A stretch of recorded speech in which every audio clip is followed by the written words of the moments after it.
to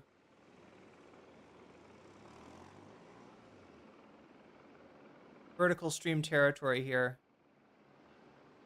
Now, I'm really not trying to like reduce my numbers in the mainstream by suggesting that everyone who's modding or people in general should switch streams or anything like that. Especially don't switch streams if you don't like to hear racism, sexism, transphobiaism, people, typing Trump 2028 in all caps. If you don't want to deal with a bunch of right wing garbage, definitely stay in this stream.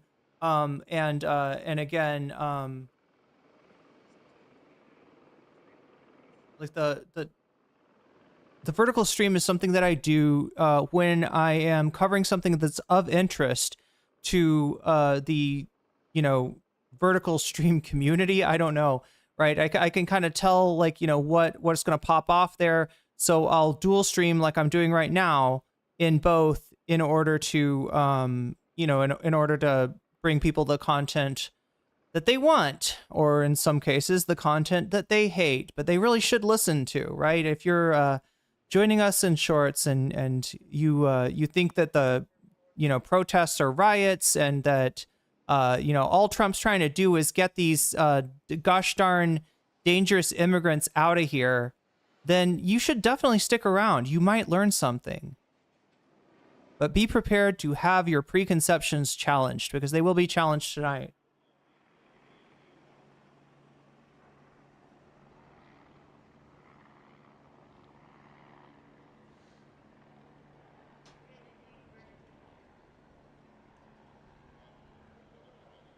But yeah, we are finally live on all platforms.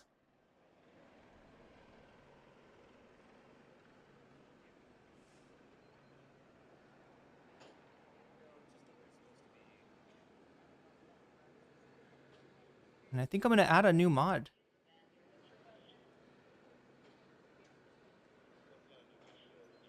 If you're okay with that, Magenta Dinosaurs. I know that Narwhal was feeling a little sick, so I thought I would add a little firepower in our mod team on shorts tonight. So yeah, what you're seeing right here is the live scene from Los Angeles.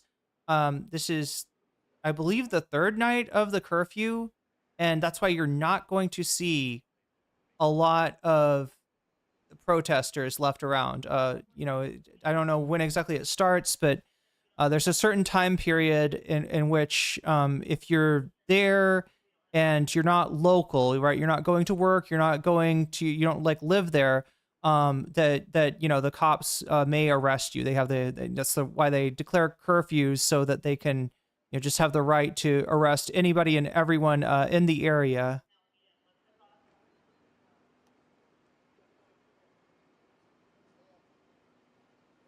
And because of that, it's a fairly quiet night, as it was last night. We only really had one or two eventful nights in the sense of creating those clips that the media and social media have been promulgating around the 6 different views of the dumpster on fire, the skateboarder standing on a Waymo, whacking away at it before lighting it ablaze. You've probably seen, in fact, you've probably seen only these images. Some of you may even have the impression that that is the general dent of the LA protests. But as you can see, nothing could be further from the truth. Right? Most of the time at the protest, and this is after the protest, right? The protest, because of the curfew, the protests have ended early tonight. Right. But again, most of what we saw from the protest, in fact, I scanned through a whole day of AP. In fact, let's take a look at this right now. I did this the other day. This is the AP's coverage of the protest, right? This is what it actually looks like during the daytime. You can see people have masks on. A lot of people have masks on. The reason for that is that there have been doxings of these of individuals that show up here, both in terms of so-called law enforcement, which I don't know what you want to call the federal Gestapo now. I don't want to know what you want to call the feds. It doesn't really seem like law enforcement, considering that they are operating at the behest of someone who oversaw an actual insurrection and is currently trying to invoke the Insurrection Act on peaceful protesters like these. But they have masks on, no comment, chick. How can they be peaceful? How can they be peaceful if they have masks on?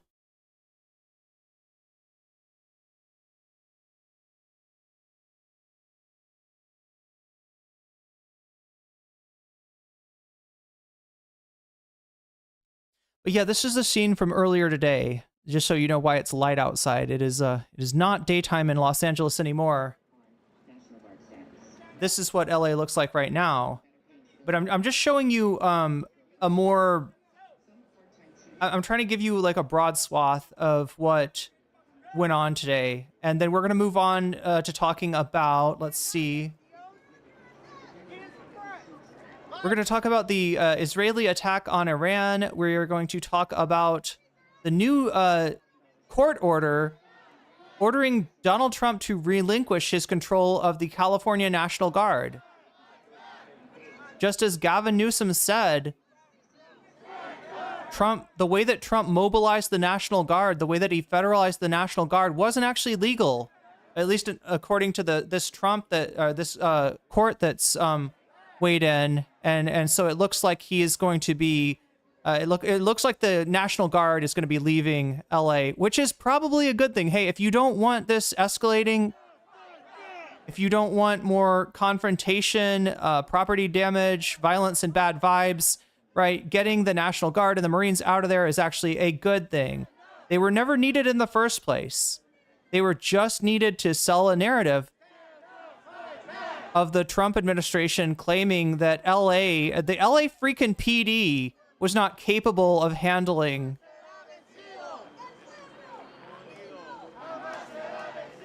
these protests. We're also going to take a look at what happened to a senator from California today. A U.S. senator was detained at a press conference given by Homeland Security Director Kristi Noem for asking questions, for doing his job in terms of oversight of the administration. Senator Padilla was detained, and we're also going to take a look at what has at the reactions of the American people to these events. What does Trump's approval rating look like? Spoiler, it's not great. Yeah, we'll get to those things in a second. First, I want to give you a flavor of what went on today at the protest. And as you can see, I keep on making these, I keep on driving home this point. Protests are kind of boring. Now, look, I want to be real clear when I say this, all right? They're boring to watch, right? The majority of any kind of protest, whether it be in 2020, in response to what happened to George Floyd, or whether it be now in response to the ICE raids in LA, even though emotions are, quite ramped up, like the protests themselves are for the most part pretty calm, and I would say kind of boring. That's why we're not going to stick on, there's like 5 hours of this that we could watch, right, chat? But I swear to God, it would bore you to death. So, because there's not that much going on. The images that you see the media latch onto, the images that you see go viral in clips on social media are not representative of the protest. In fact, a lot of those are from the night after a protest has gone on, and involving people that don't have anything to do with the protest. And yet that is the image, that is the picture being presented to you as like, this is what the protests are like, right? That's the reason that people refer to these protests as riots. They've been misinformed. And I feel like it's my duty as a content creator to try to bring a little bit more reality to the situation, because we're in danger of accepting an alternate reality as what's really going on. And that's how somebody like Donald Trump sells you a narrative. But yeah, these are the National Guard, chat, and they literally don't have shit to do. they don't have shit that they can do in terms of the fact that they're not really trained for crowd control. That's more the wheelhouse of the LAPD. And they're also not authorized for anything more than just what they're doing right here, which is guarding a federal building. And indeed, they're not really, as you can see, the LAPD is there as well. They're not really needed. In fact, to some degree, Chad, I've heard this described as the LAPD guarding the National Guard, or protecting the National Guard, right? Again, these people were ordered into LA without a thought about how they would operate there, right? If you're the National Guard, you need water, you need food, you need a place to sleep at night. And Donald Trump and Pete Hegseth didn't give a fuck about any of that shit. Didn't even stop to think about it. That's the reason that they were deployed without food, without water. And there's pictures of these guys sleeping in office buildings in LA in the hallway without even, they don't even have like floor room for everybody to, you know, have a spot to sleep in. They're like sleeping on top of each other, right? So pretty shitty, you know, time to be a California National Guard member caught in the middle of this, federalized and called into action by the Trump administration. And it turns out you don't have shit to do there. And you're kind of miserable if you're National Guard right now. You know, you're not getting a decent night's sleep, and I don't know. Hopefully they've got the food situation and the water situation worked out by now.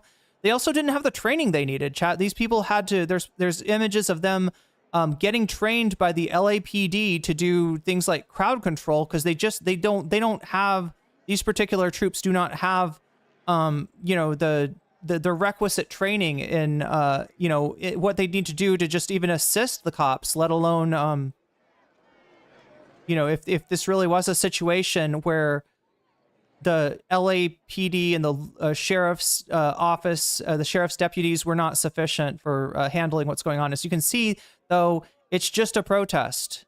It's just people holding signs.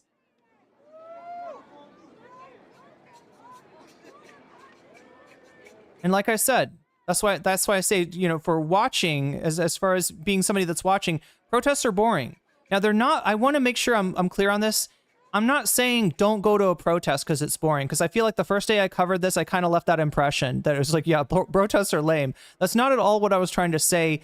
If you're at a protest, there is a lot of adrenaline in the air, and that makes it not boring for you. And you know, if things do get boring, you find something to do. We saw a number of people holding kind of a dance off, right? There was like a circle of people that just randomly started dancing. So you know, it's not, you know, the protest is whatever you make of it, as far as when you show up and participate and exercise. This is freedom of speech, chat.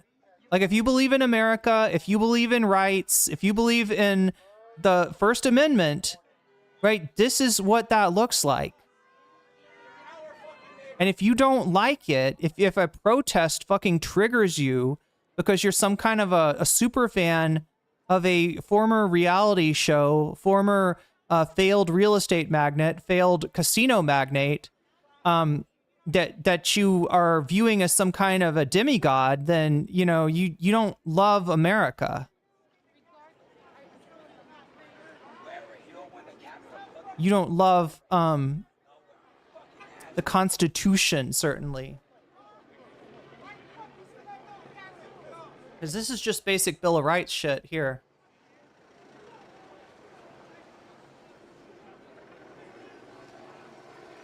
But yeah, I'm gonna scroll through this because, like I said, it's boring to watch. All right, so it looks like something's happening. What just happened? Did something just happen? Okay, yeah, they got a vehicle. Because it was so peaceful up here, but now there are freaking communist invading radicals. Okay, so now there's two buildings that are being guarded. One is a federal building that I think is ICE's headquarters. The other is a federal detention facility of some kind, which is where they are bringing the people that get swept up in the ICE raids. And the ICE raids still are going on, right? So those, I'm not entirely sure if those are ICE vehicles that we just saw.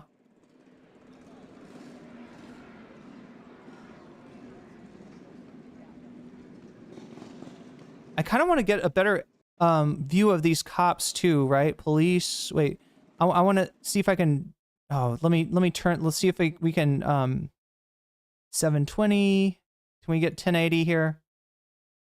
I just want to see what it says on the back of Homeland Security. Yep, that's ICE, chat. I mean, not necessarily ICE. I guess a lot of federal law enforcement has been mobilized. So there's a DSHI, there's FBI. They grabbed up whoever they could, people that have jobs in federal law enforcement that they are now neglecting because they are busy haranguing people at the local Home Depot.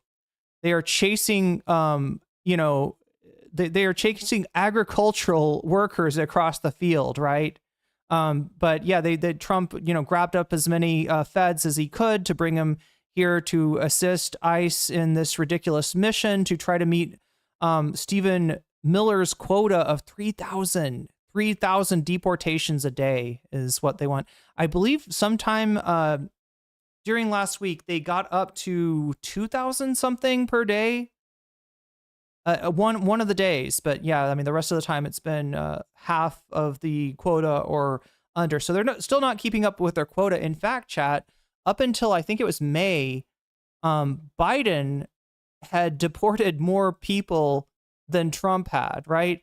And as we're talking about the all-time high score, if we're talking about the who's deported the most, it's the deporter in chief, Barack Obama. Actually, that is a record that Trump will likely not touch because he's just incompetent. And if you look at his career trajectory, you can see this, right? He failed as a real estate magnate. He failed as a casino owner, which is kind of a feat, chat. Casinos, I don't know if you know this, but the house always wins, right? The casino is a fairly easy business. What other business do people come and just like throw money at you, right? Like, do people just give you their money other than a casino? And somehow Trump was able to lose money in Atlantic City. The one thing that he's been mildly successful at, I'd say, is his reality show. And what we're seeing here is kind of reality television, him creating an alternate reality to sell people by doing things like federalizing the National Guard, like sending Marines in, right? There's not an issue in terms of law and order in LA. There is a 1 or 2 block radius in which protests are going on in response to the illegal ICE raids.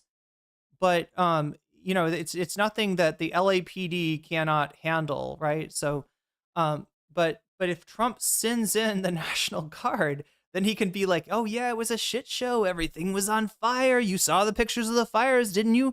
There were lots of fires. And then the National Guard came in there thanks to me and kept the whole city from burning down. Donald Trump, I saved the day again, folks. It's just a lie, right? He claimed credit for the National Guard quieting things down before the National Guard even arrived, Chad. They didn't even get there until, I think, Sunday. And Trump was on True Social bragging about them calming things down before they even arrived. So, I mean, you could just, you can continue to live in that alternate reality if you want to, but I would prefer to stay in the real reality and deal with that. But yeah, so there they are. Looks like taking maybe more innocent people that just showed up to work in to be deported to who knows where, chat, to who knows fucking where.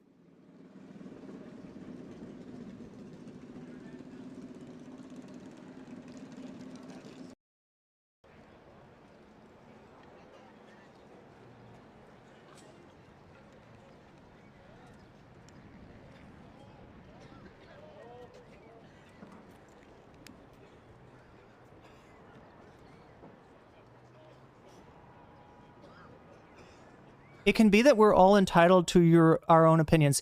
MB, what if I told you that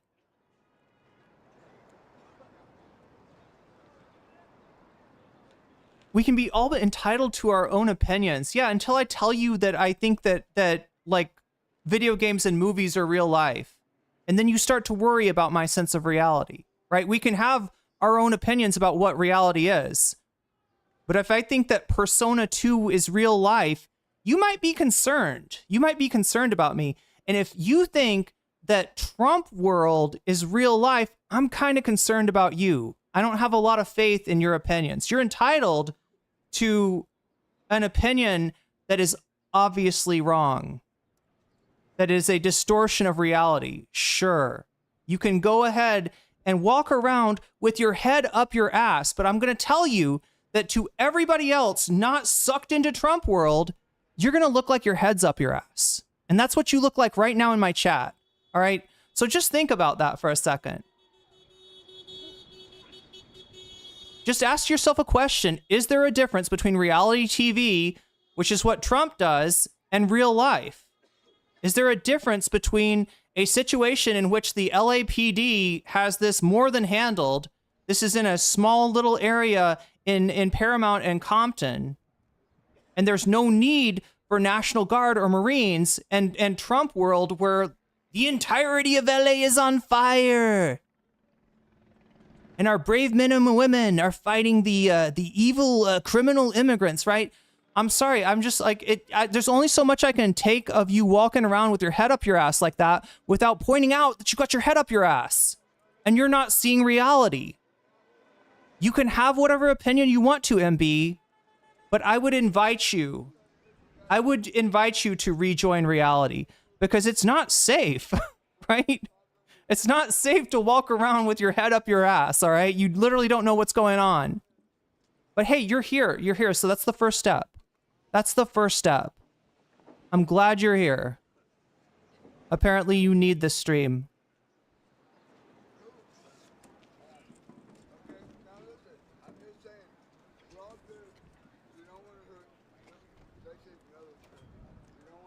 So yeah, like I said, I don't want to belabor this point. This is this is Homeland Security and the National Guard here in front of one of the federal buildings that's been a target of the protest. By a target of the protest, Chad, I don't mean they're burning the building down. I don't mean that the building is under assault or anything like that. I mean that they have been surrounding the building because they do not like what ICE is doing in their city. They do not like the disruption that comes from people's moms, people's dads, people's aunts, people's uncle, regular ass people that are part of the community, that are integrated into the community, being ripped away. Right? And so they've showed up outside of the building where people are being taken to ask them to stop. That's what's going on here. That's what you're seeing.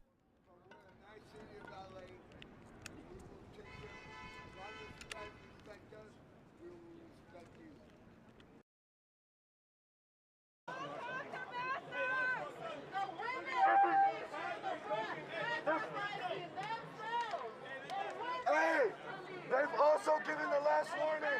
Hold on. They've also given the last warning. Okay? They're prepared to get violent. Custom and Border Patrol there, DHS there. Again, a lot of the federal law enforcement, whatever federal law enforcement is available, have been... Back up a little bit and gather together. They're prepared to get violent. They already gave the last warning, okay? What we're doing is working. They sent the National Guard home. That's why the police are out here now, okay? Oh shit. So yeah, we're gonna check in on this in just a second, chat, because a judge has ordered Trump's federalization of the National Guard, just like Gavin Newsom said. Look, chat, I'm not a fan of Gavin Newsom. I kind of hate the dude, actually. But, you know, Gavin Newsom called it correctly when he said that the way that Trump federalized the National Guard was illegal. And it looks like a judge has agreed with him. And so, like, they're talking about sending there still does seem to be some National Guard there, but much less than what we saw earlier. I don't know if it's worth it to, like, back up a little bit and see how this developed. I want to give you a sense of what happened today. This is earlier. I would show you what's going on right now, except as you can see, there's nothing, well, almost nothing going on. I see one protester maybe being detained. There's another protester being brought in. This is the current scene here in LA. But yeah, a curfew has been declared. I'm assuming the curfew is still in effect. And so at this point, if you're out and about in this area, the LAPD has the ability to arrest you, right? That's you know why they declare a curfew. But this is what happened earlier today. You hear chants of do I need to translate, chat? Do we all understand? Chingala migra. They're saying fuck ICE, basically.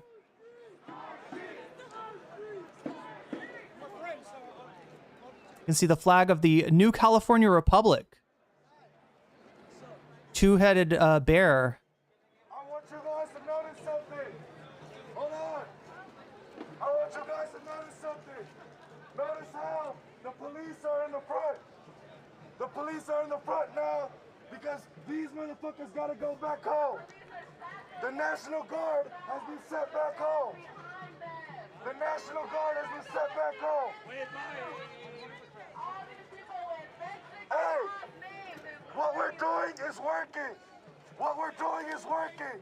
The National Guard has been sent back home. You see this? This is why the police are in front now.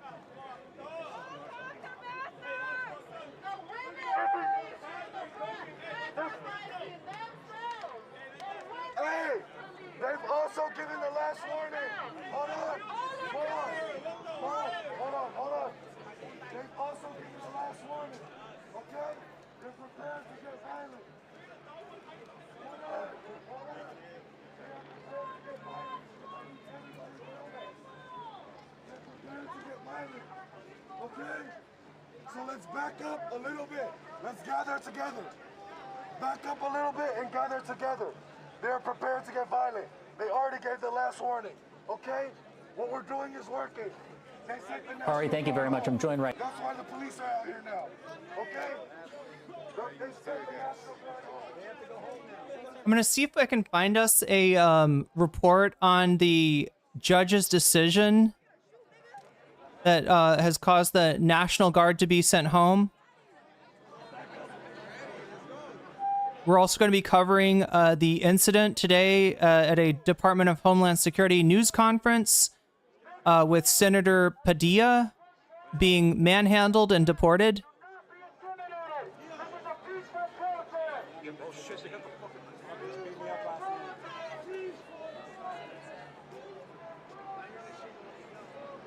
I've heard from a few sources that including the protester just there, that there's been a decision. So California is suing the federal government over the federalization of troops.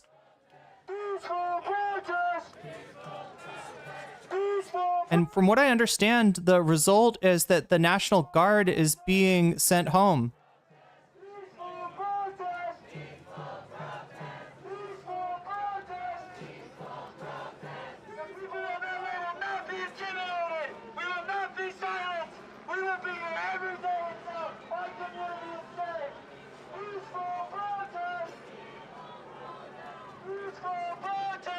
All right, here it is.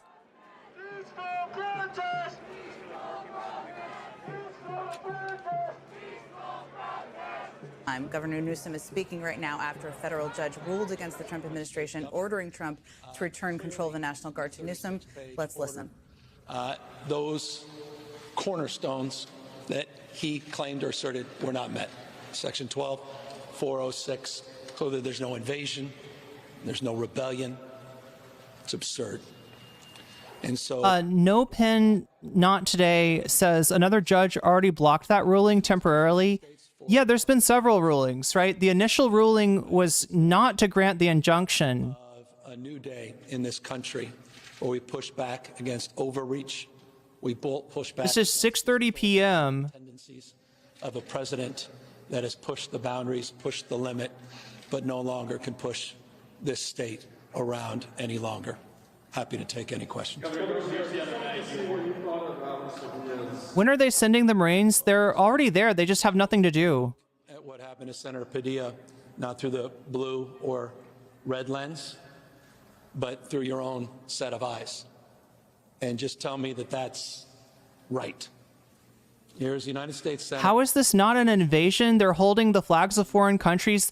Things matter. Go to Epcot and ask me if you think there's an invasion in Epcot. Press conference, not dissimilar to this. It's literally a flag. You can wave whatever flag. You can wave a fictional flag. If you want to order an NCR flag from Fallout New Vegas and wave that around, that's a country that doesn't even exist, and you can do that. You have freedom of speech here. You should appreciate that. On the other side of the aisle would acknowledge that. I thought it was a disgrace. Okay, so he's straight up in a press conference. He's talking about Padilla. We're going to get to the Padilla. Okay, here we go. Authority by noon tomorrow. By noon tomorrow, okay. National Guard will be... You saw in that protest, though. Before Donald Trump commandeered them. The National Guard will go back to border security, working on counter-drug enforcement and fentanyl enforcement, which they were taken off by Donald Trump.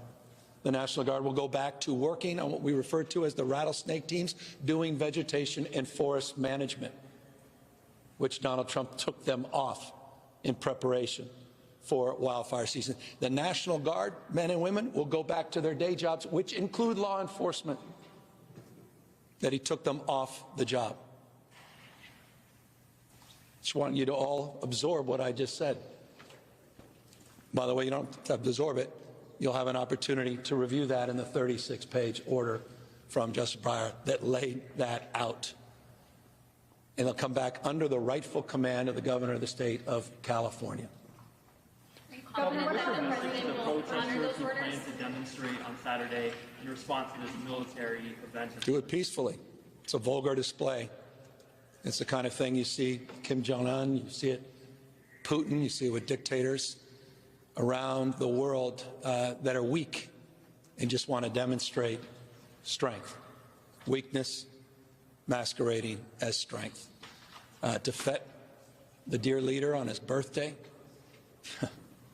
See, Gavin Newsom, he's trying to run for president, but when he uses words like "fet," that means to feast, chat. If you feed somebody a sumptuous feast, you fet. It's a French word. Dude is speaking French, and he thinks he can run for president of the. I don't know. That's Donald Trump. I'm not a fan of Gavin Newsom. I'm even more not a fan of Donald Trump, but. Well, these governors have all been waiting for this decision. I haven't had a chance to talk to any governors. And by the way, every Republican governor. I remember one of them by the name of Kristi Noem, who just a few months ago was on there with one of the spokespeople for the Trump administration, Sean Hannity, and was going on and on and on about a rumor that somehow former President Biden was going to federalize her national troop. And she stood there talking about freedom and federalism, the 10th Amendment. And here she is, her folks throwing the United States Senator from the great state of California on the ground and handcuffing him in his office building in 2025. Governor, what about the Marines? Were you disappointed that Judge Breyer didn't address that issue? Is that something that you expect to develop? Well, there's been a lot of rhetoric from Pete Hegseth, that's his name. Nope. That they've quote unquote been deployed, but it doesn't appear they have been. Dude pronounces French fine. He can't pronounce Hegseth's name though. Waiting for the evidence that they actually have been deployed into Los Angeles, which they appear not to be. Of course, they're not coordinating with anybody on this. So he's just waiting for that evidence. Obviously, they moved to another location for training exercises. But there's the bottom line. The police do policing. Military, it's for the battlefield. The idea that these unbelievably brave young men and women that I work with, that we have had the benefit of their extraordinary contribution all across this state. I gave you 3 examples. What more evidence do we need of the work they did for the wildfires in Los Angeles and all the work they did to secure locations and keep property and personal lives safe over the course of the last few months? These folks are now being commandeered to do ICE raids. You've seen the photographs. That ends tomorrow at noon. And the notion that the United States active duty Marines, these heroes, would be used to militarize the streets of an American city is an abomination. Founding fathers did not live and die to see that happen in this country for no reason whatsoever than vanity, theater, to instill fear, to incite a response. So I'm very hopeful this order puts that in perspective. So from some of you in chat who have mentioned a second ruling, an appeal made by the Trump administration to put a stay on this, Donald Trump were relieved of his command at noon tomorrow. I am seeing people on Twitter. Yeah, Ninth Circuit Court of Appeals. Of course. Let's see if I can find anything official. No, because I will work with anyone to advance the interests of 40 million Americans that I happen to represent here in California. And so I've always maintained an open hand, not a closed fist.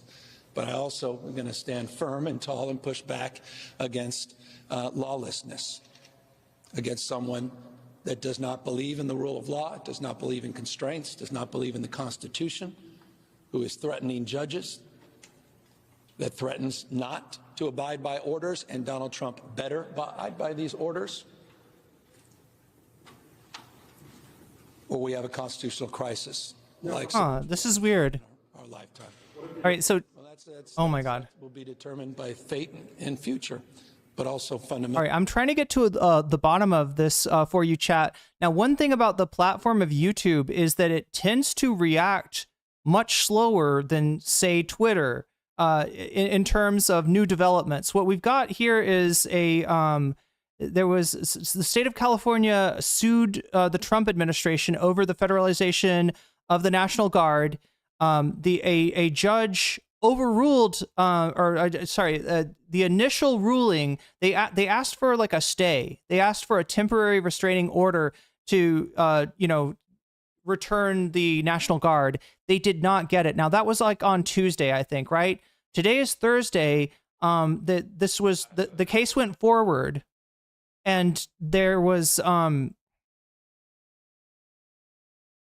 ruling was in favor of California. That's what Newsom is reacting to. However, that's 4 hours ago.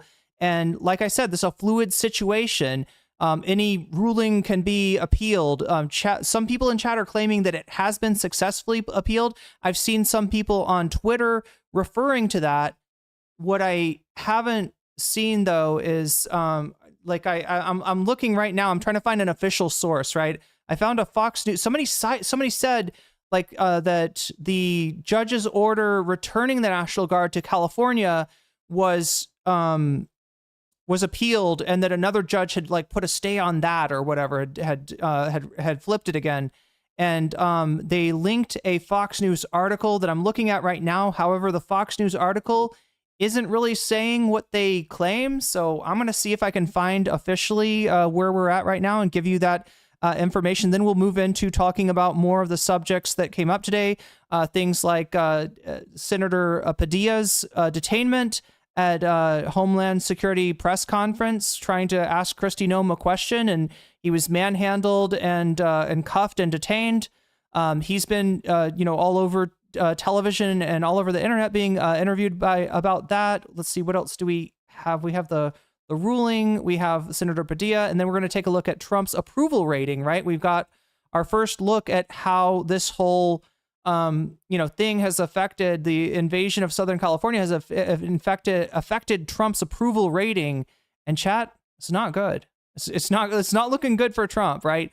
In fact, he's underwater on some issues that were his premier issues, right? The issues that he had the most support on were things like immigration, things like deportation, right? The most of the country approved of Donald Trump when he came into office on this. That this is no longer true.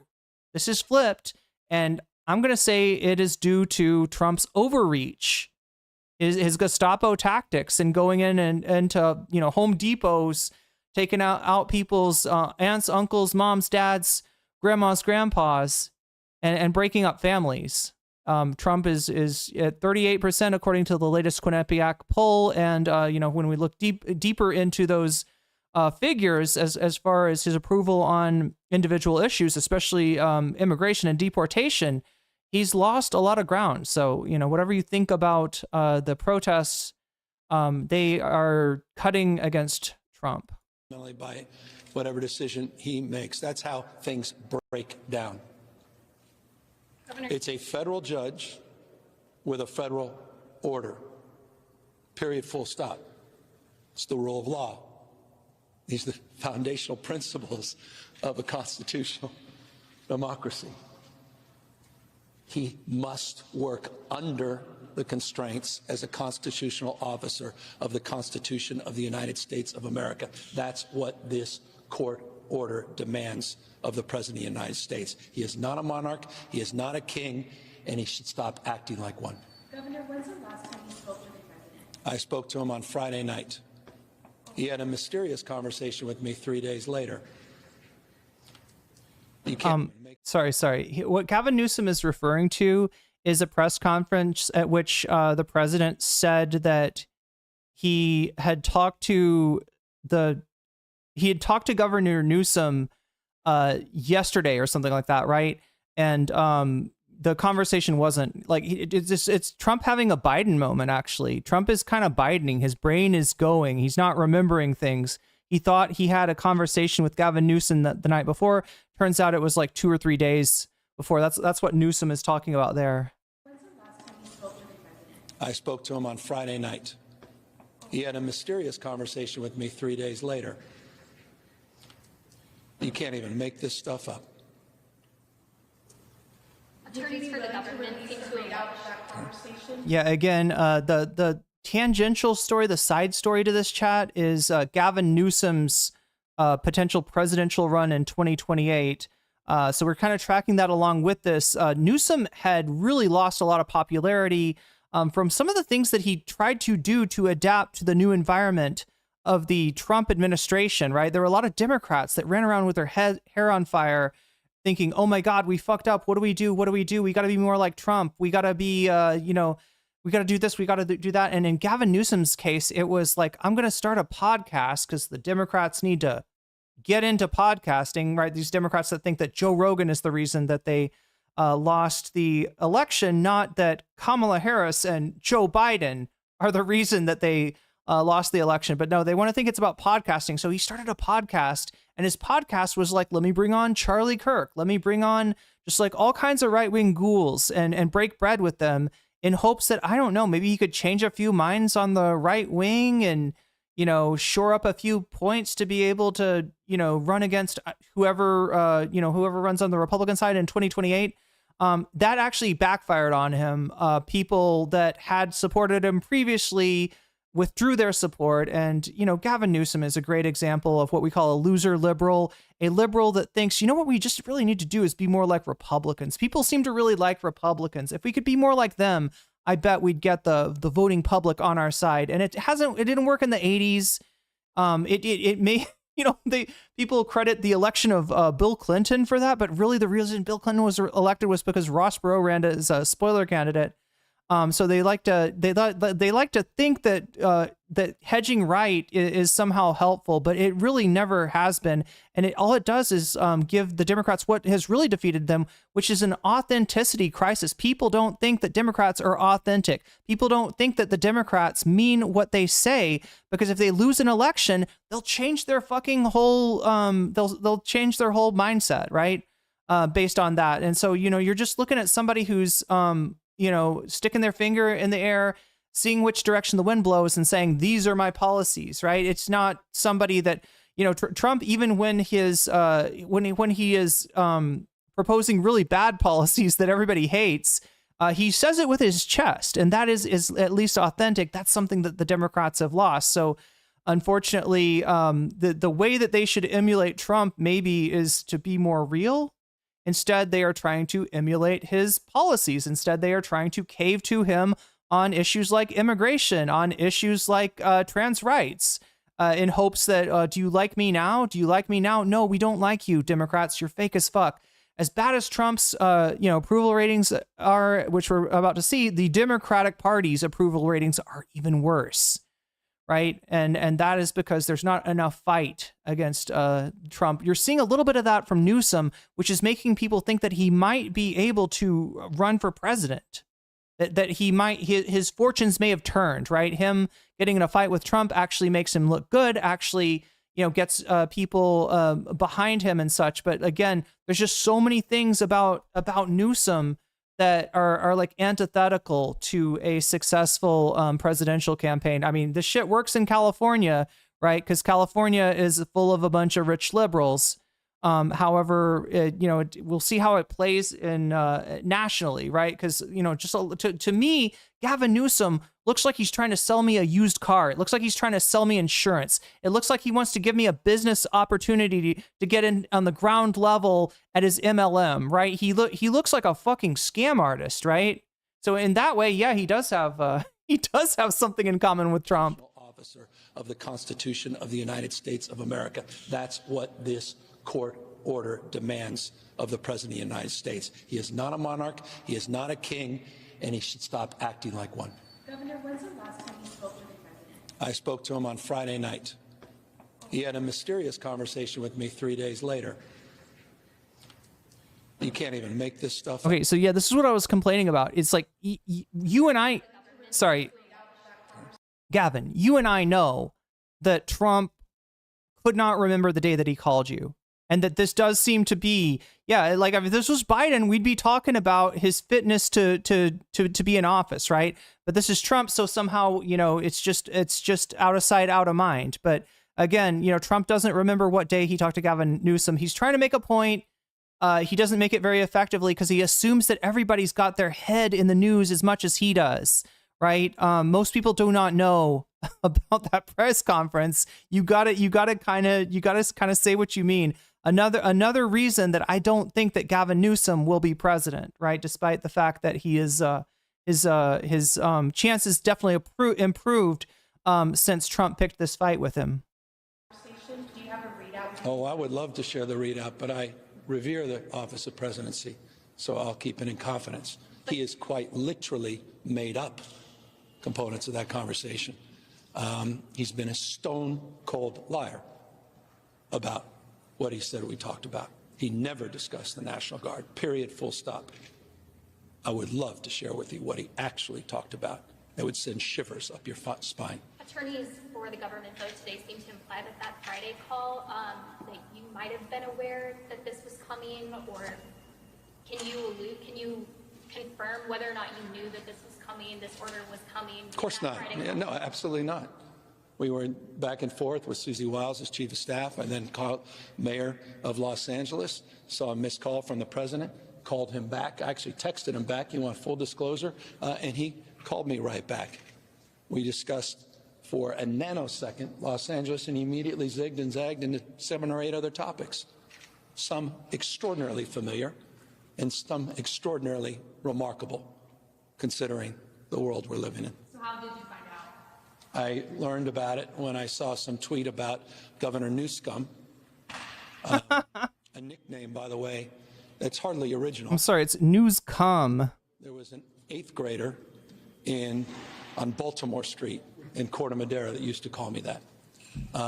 And the reference to the National Guard being commandeered in that same tweet. That's how I learned about it. Governor, are you confident for long stand on appeal, especially against the Supreme Court? Well, I'm confident in the rule of law. I'm confident in the Constitution of the United States. I'm confident in the wisdom and judgment of a very... Okay, so chat, we're gonna listen to the rest of what Newsom has to say. I call him Gruesome Newsom. That's my nickname for the guy, right? I don't like the guy either, all right? But for very different reasons than Donald Trump hates him. But in fact, I think he's too much like Trump in all the wrong ways for me. But this is we're gonna watch the rest of this. This was 4 hours ago. Understand now. I am gonna bring you up to date with a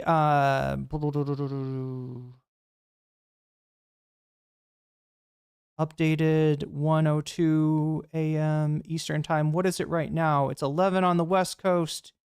It is what, 2 on the East Coast? All right, so I've got a 1 hour old story from Fox News for you to try to give you a sense of where shit's at right now. It looks like there is the decision that got handed down by Justice Breyer, federal judge Breyer, Charles R. District Judge Breyer. The order that was handed down by Judge Breyer was that that for Trump to return control of the Guard to the state of California forthwith. Now that sounds like forthwith. That sounds like right now, doesn't it? Nope. It was supposed to go into effect the next day. You did see them pulling back the National Guard, at the protest, and the protester remarking that, what we're doing is working. They pulled back the National Guard. I don't think that the protests have anything to do with the judge's decision, but,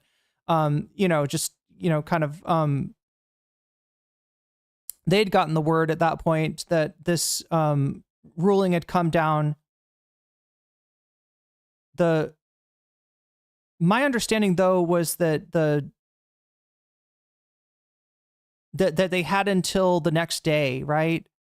And that also gives them time to appeal. Yeah, the court stayed the order until July 13th. That's tomorrow, noon tomorrow. So, I don't know, 10 hours from now was the original, would have been the original implementation of the order in order to return the National Guard to the state, giving the defendants a narrow window to comply.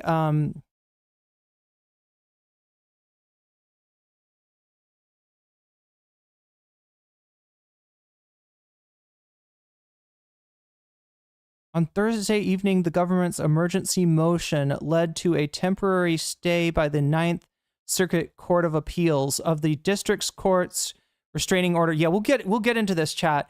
The TLDR of it is that it looks like this is more up in the air. It looks like the stay may last longer. So in other words, there's the judge's order to return the National Guard was supposed to take place tomorrow at noon, and it looks like it may be getting pushed back, which would also give the Trump administration more time to appeal. So we'll get into the nitty-gritty of that after Newsom. Well-respected federal judge, and I'm confident on the basis of the review of the 36 pages, absolutely, it will stand. Governor, does this order go even further than you expected? I think your attorneys had asked for them to simply be restricted to federal buildings. I'll just say we're extraordinarily pleased by the 36-page ruling of Justice Breyer. Can you speak to some of the journalists who have been, about some of the journalists in LA who have been hit with rubber bullets or? Well, there's 2 investigations.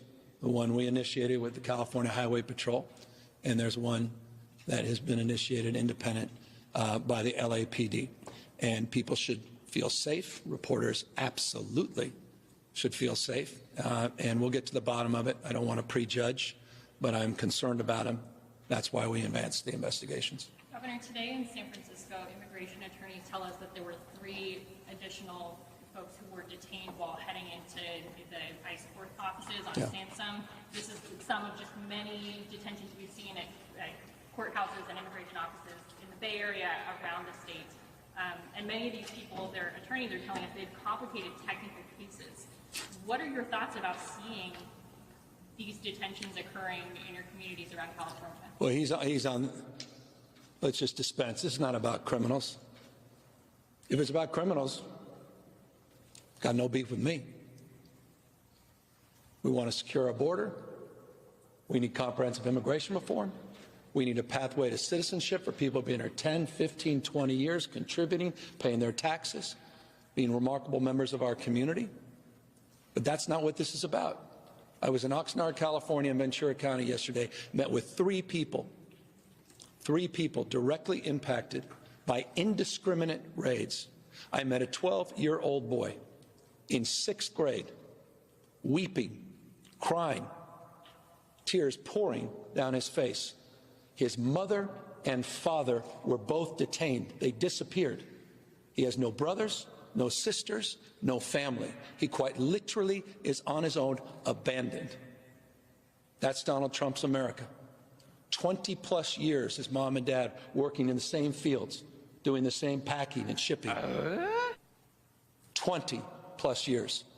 They've disappeared. 12-year-old boy. You saw the images of ICE officers running through strawberry fields, CBP helicopters above. I met a woman, a single mother, who was walking out at 5:45 a.m. to get in her car. 7 agents surrounded her. They took her in a car, in essence kidnapping her, driving her around for almost 2 hours until she finally convinced the agent, because she has 3 young children, a 16-year-old, a 14-year-old, and an 8-year-old, that they needed to get to school, and there's no one to help them get to school. She was finally allowed to call her oldest daughter, who was interrogated by the agent and threatened. And they threatened her after they dropped her off, said, "We may be back." Terrorizing this single mother. No criminal record, no criminal background. I met another young woman whose husband has quite literally disappeared. No criminal record. She doesn't know what to do. She doesn't even know what happened. That was just yesterday. That's Donald Trump's America. Agricultural workers. Think about that when you have dinner tonight. Think about when you enjoy your first course. Have some fresh fruit, some fresh vegetables. Who provided those? Who supported you in that? Think about it when you go home and the construction around your property. Or maybe you're getting a remodel. Who's doing that work? Destroying not only the foundations of our democracy, the best, again, of the Roman Republic and Greek democracy, but now our economy is at risk because of the recklessness and the cruelty of Donald Trump, the indiscriminate cruelty of Donald Trump. Why else do you go to a 7-Eleven? Why else do you go to a nail salon? Why else do you just randomly show up in front of a hardware store? He's talking about the places that ICE was that ICE was arresting people from, right? So Trump won the 2024 election on a number of issues. One of these seems to be immigration. He when you asked Americans who they favored for immigration policy, Trump was winning, right? But the kind of rhetoric that he used was talking about not just immigrants, but violent criminal immigrants, like the case of Laken Riley, for instance.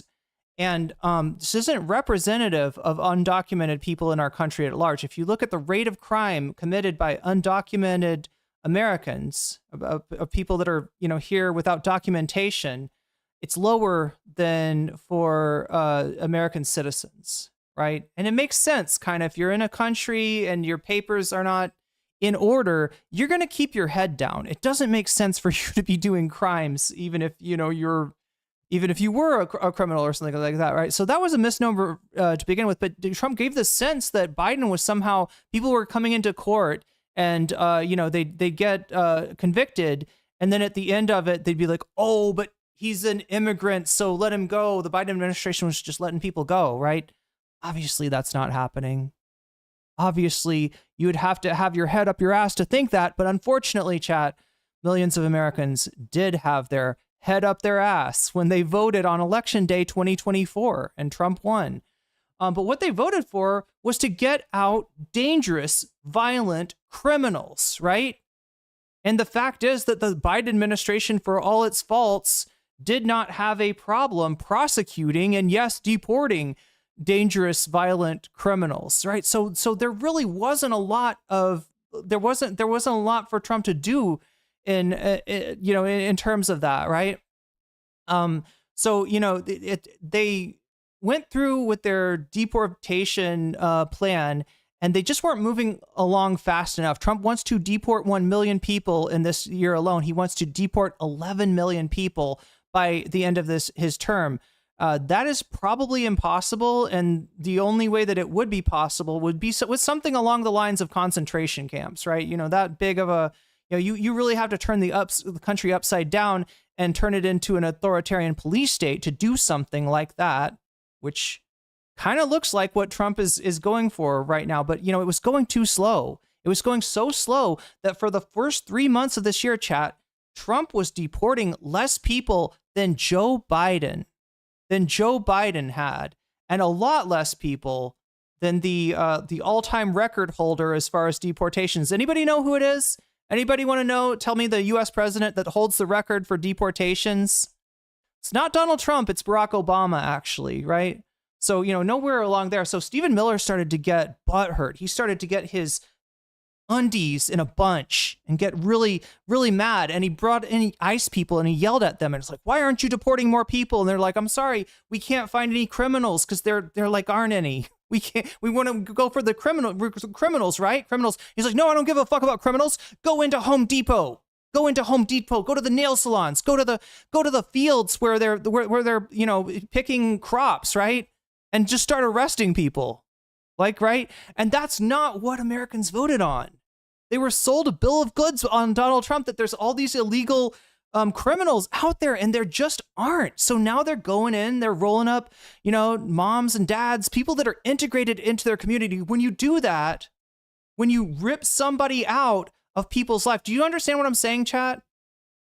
You're not talking about somebody that's not connected in any way to the rest of the community. You're talking about somebody who's very connected. And when you do that, when you rip them out, when all of a sudden your mom doesn't come home, your dad doesn't come home, your uncle doesn't come home, people are disappearing around you, you get upset. And that's what happened. People responded to these ICE raids with civil disobedience. And that's where these protests, came from in the first place. So, this is what he's talking about in terms of the 7-Eleven, the Home Depot. We're talking about people that are working, that are at their jobs, contributing to California's economy, and trying to, live their American dream. And they're being ripped out of everybody's life, and people are upset about it. Just like you would be if somebody took away your mom, your dad, your aunt, your uncle. Maybe your whole family is documented. Maybe your whole family are citizens. But I want you to understand. Super chatted $5. Agreed that Obama has the most deportations, but Trump has made this a spectacle. Oh yeah, and the way Trump is doing it is just costing taxpayers more money. Trump has made this a spectacle. It has costed more money, true, and it is also a theater of cruelty, is what he's created. Right? He's created a theater of cruelty. He's brought in Dr. Phil. He's got Kristi Noem doing cosplay. She's a different character every night. This is reality television. And yeah, he did it in a more disruptive way, honestly, than Obama. Not that I agree with Obama's policies. Gavin Newsom touched on something earlier, a pathway to citizenship. This is something that, wait a minute, did I clicked the wrong thing? Trying to show you this super chat from Columbia Rican. There we go.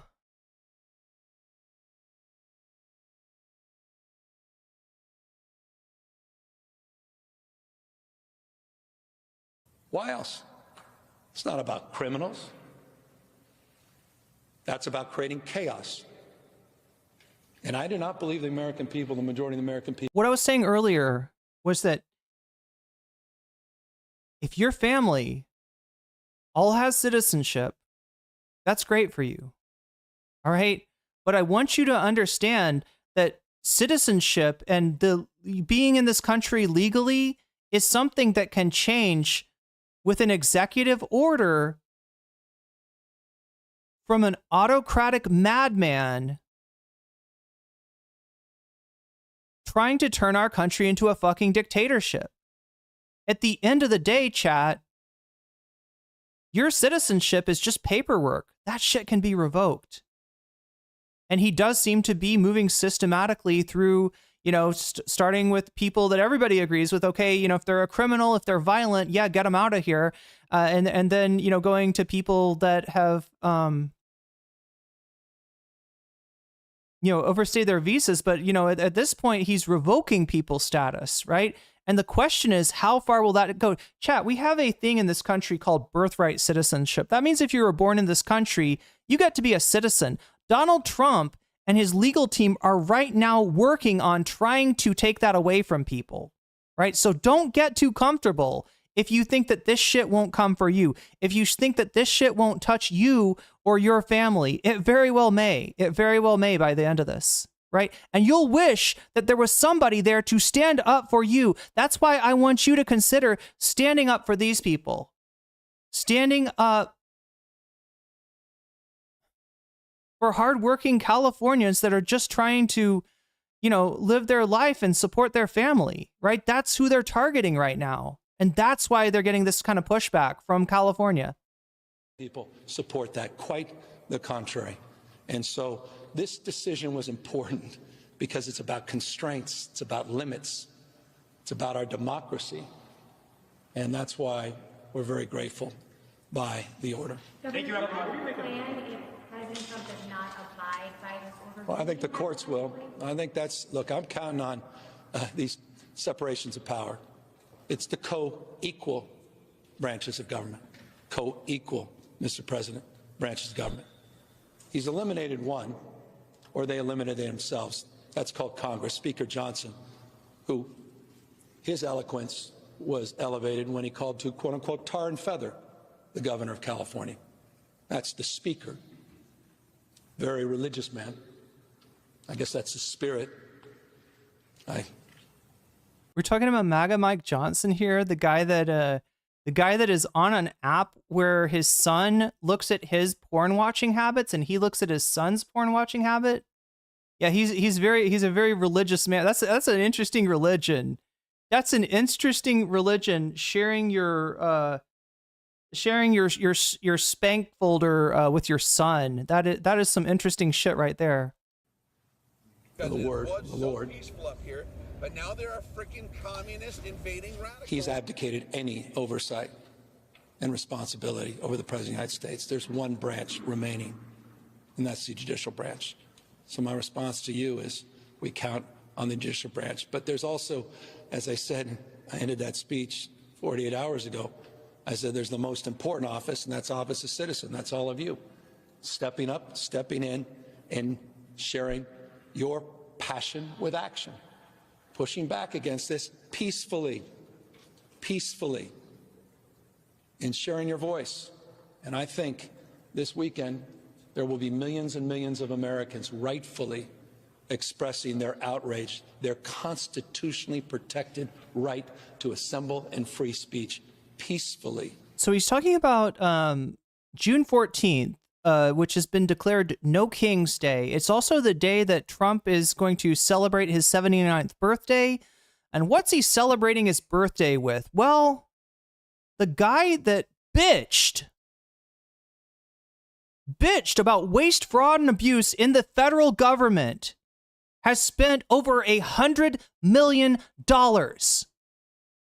for his birthday festivities to bring in tanks to the Capitol. Now, if you've ever seen a military parade, a lot of countries have them. North Korea has military parades. The Soviet Union would have military parades. France even, has military parades. But what you don't see is the United States holding a military parade. And in the words of Dwight Eisenhower, a Republican president from the 1950s, the reason we don't do that is because it is a sign of weakness, right?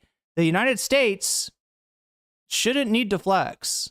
And it doesn't need to waste $100 million to flex and make the president feel good about this nice, I saw this military parade in France. I wanted to have one here. The generals told me we don't do that here. Well, guess what? I fired all the generals and now I get to have my parade. It's waste, fraud, and abuse, right? That's Trump's brand, waste, fraud, and abuse. But yeah. June 14th is, in addition to that, going to be a day of protest in many cities. Not in Washington, D.C., though, because the president has literally threatened protesters. He's literally made a threat. Oh, there better not be any protesters. We're going to meet those protests very strong. So people aren't protesting in Washington, D.C. so much. They are protesting all across the country. And we may see, chat, a protest that rivals the marches in Trump's first term, the over a million people showing up for a day of protest in Trump's first term. So that's June 14th. Check around your local, your locality and see if there's something near you. Expressing that all across this country. I pray that's the case. You don't want to talk about the conversation you had with the president, but are there any details that you can tell us? No, not at this moment. Governor, what do you make of the president today coming out? Yeah, Toasted Bread is correcting me, rioters. Oh, I'm sorry.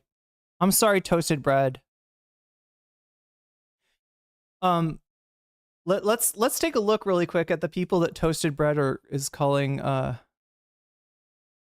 rioters, chat. This is dangerous. This is violence. They're doing they're violent rioters.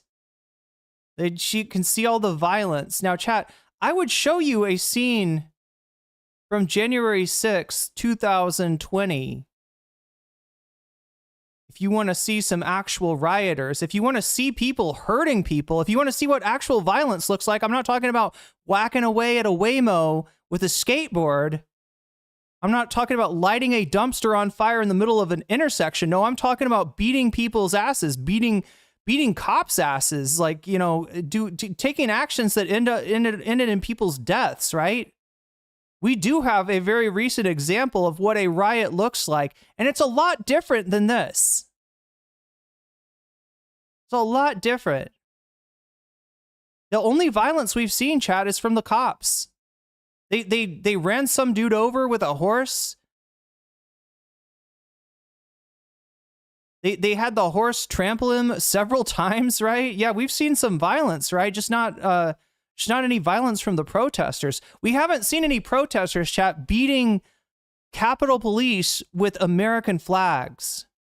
We haven't seen any police being crushed to death in doorways, right? We haven't seen anything like that.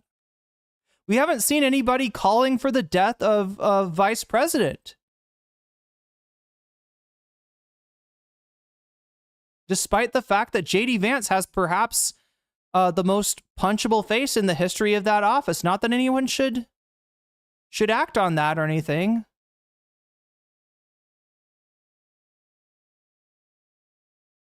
But yeah, this is the violent the riot that Chatter was talking about. Okay, so it looks like they did put so we saw the protester.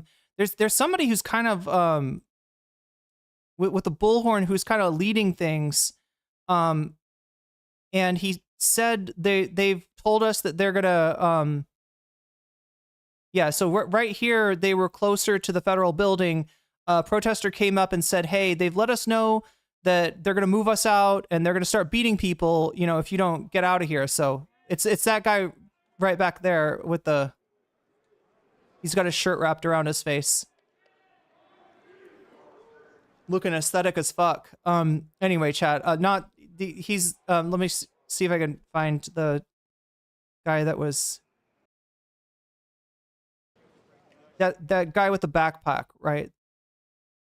Let's rewind it a little bit more. Yeah. So people did leave. It looks like the cops took the street and maybe up to the intersection, pushing the protesters out. And yeah, you can see it's starting to get darker here. This was earlier today. I'm just showing you what happened at the protest today. Right now, live, oh, wow. There it is. There's the live shot. Yeah, there's like nothing going on right now because there's a curfew. So everybody's gone home. So there's nothing really going on right now. This is what went on earlier at the protest. You can see a few people getting zip tied here. Maybe they did. Yeah. I mean, communist invading. This is what happened. This is what they can do to you if you stay in the area past curfew or. Peaceful up here, but now there are freaking communist invading radicals. Anyway, let's finish up Gavin Newsom. I'll read you the article. I'll let you know the newest details that I have on the court ruling, which is very much a back and forth thing at this point, right? We had California sue the federal government, asked for a temporary injunction, right? This was on Tuesday. That injunction was denied. And then today, Thursday, the case proceeded. The judge sided with Newsom and told Trump to relinquish the troops. That was supposed to happen officially tomorrow at noon. However, it looks like there's been more appeals, and that injunction, or the stay on the injunction. Am I saying this correctly? It's very complicated legal stuff that I'm trying to parse here, chat. And I'm not a lawyer. So, but yeah, the stay on the injunction appears to be till the 15th or the 16th, right? So, I don't know where. It kind of leaves us in a legal gray area. We'll try to figure out exactly where that is after we finish Gavin Newsom's speech. Saying he wants to protect California farm workers from deportation, given what you. This is what. Oh yeah, this is the newest development. So Trump is like counter messaging against himself, right? Stephen Miller, and the ICE have. Stephen Miller has harangued ICE to deport more people. That's why they're going into Home Depots, going into 7-Eleven, trying to catch people at work, catch people at court, catch people at school. Chad, there's kids that are afraid to go to their graduations because maybe one of their parents is undocumented, and they're afraid that if they do go to their graduation, like their parents will get taken away or something like that, right? It's a fucked up situation. But yeah, Trump has recently said that he doesn't want the farm workers to be targeted. Chat, the farm workers have been targeted, right? That they have. That's one of the. This is one of the things that ICE was raiding in California was agricultural. Creates a problem, and then he tries to be a hero in his own Marvel movie. Did it on fill in a blank. Look, I'm serious though. If Gavin Newsom wants to be president, he needs to get better at explaining things, right? He needs to realize that, like, just like me, chat. Like, I when I explain things to you, I try to make zero assumptions about how much you already know. I try to start from the beginning and explain everything, right? Gavin Newsom is speaking to a MSNBC audience. Let's be honest, right? An audience that's been watching news all day, and they're up to date with what Trump said and with what they know that Trump misremembered his conversation with Gavin Newsom. They know that Trump has recently come out saying, "Oh, I don't know about the farm workers. Maybe we should leave them alone," or whatever. Like he's solving the problem that he himself created or something. But on almost every topic, creates the problem, and then tries to do a make believe, as if you're all perfect little sheep, and you're going to go on with it. And unfortunately, too many of you are in my shorts chat right now. One in chat if you're a sheep. One in chat if you're a perfect little sheep, and you're gonna let Donald Trump stick his head up your ass like you're a fucking Muppet and control you. One in chat if you're comfortable living in Donald Trump's alternate reality, where up is down and down is up, and he's actually a good guy. He's actually protecting you. He's keeping you safe from dangerous illegals. The hero in his own Marvel movie. He initiated those raids. He significantly increased the scale and scope of those raids. That's why he escalated is the word you're looking for, but go ahead. National Guard. Hundreds and hundreds and hundreds of guards, men and women now being dispersed everywhere, sprinter vans, unmarked, people with masks, running in, rolling over, some case running into cars. 6-month-old kid, a 3-year-old child in the back of the car, left. So, spare me, Mr. President, that he's sincere on it. But if he is, that happened because of you. It happened because of the American people, because they stood up. And that should give us some. So if Trump is doing a taco here, do we all understand what taco is? Trump always chickens out. I feel like it's kind of a stupid thing. This is something that the market made up, right? Trump's been fucking with the market by threatening tariffs that would make the economy go to hell, and then giving signs that, oh, maybe I won't do the tariffs. Oh, but I'm going to do the tariffs. Oh, but I'm not going to do the tariffs, right? That's uncertainty is what that causes. That actually hurts. The uncertainty hurts the economy in and of itself, right? But the traders, the stock market traders, have decided that when that Trump always chickens out, that he always goes back on his threats to do tariffs or whatever is going to fuck up the market. Now, I wouldn't be saying this shit because it's almost like you're daring Trump not to chicken out, right? I want Trump to chicken out, so I'm not going to call him Taco Trump. I'm not going to poke the bear, right? But it does seem like he maybe has read the polls that we're about to take a look at and seen how much of a hit he's taken. He expected this chat to change the subject from all the things that he doesn't want to talk about, from all the areas that he is now underwater on. He thought he was going to change the subject to his strong suit, immigration and deportation, right? The American people, up until very recently, supported the president on these issues. And now they're seeing what it actually looks like, that those polls have flipped. So, yeah, he does seem to have, but what we don't know, chat, though, is if Trump's rhetoric, right, which Gavin's talking about right now, he said that he's not going to go after, agricultural workers, for instance, people helping with the harvest and stuff like that, right? Who are obviously very crucial, not just in the economy, but if you like to eat food, especially healthy food, right? Especially, fruits and vegetables, which you should be eating. Thank an immigrant, thank an undocumented person, most likely, right? Because you wouldn't be getting that if not for them. Now, that being said, chat, they are massively exploited by their employers, and there does need to be what Gavin referred to earlier, a pathway to citizenship that's meaningful in order to solve this immigration shit once and for all. That is the problem, is that the Republicans and Democrats have never come together to make a reasonable pathway to somebody becoming a citizen. That's why there's so many undocumented people. And it's beneficial for big business that loves to exploit these people, that loves to underpay these people and treat them like garbage. And if they ever, complain about anything, the company will call ICE on themselves and deport all of their workers and start new with a whole new, and they love that. They love having that disposable labor force. So, right, that needs to be taken care of. That being said, the way that our economy works right now, you can't go without these people. These people are crucial to Americans, not only just, the economy, but being able to eat, right?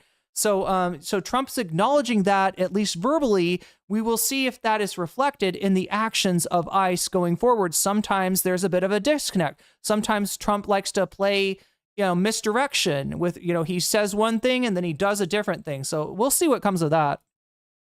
Optimism. Thank you all very, very much. All right, there we go. Gruesome Gavin Newsom, potential future president in his own mind. I don't know.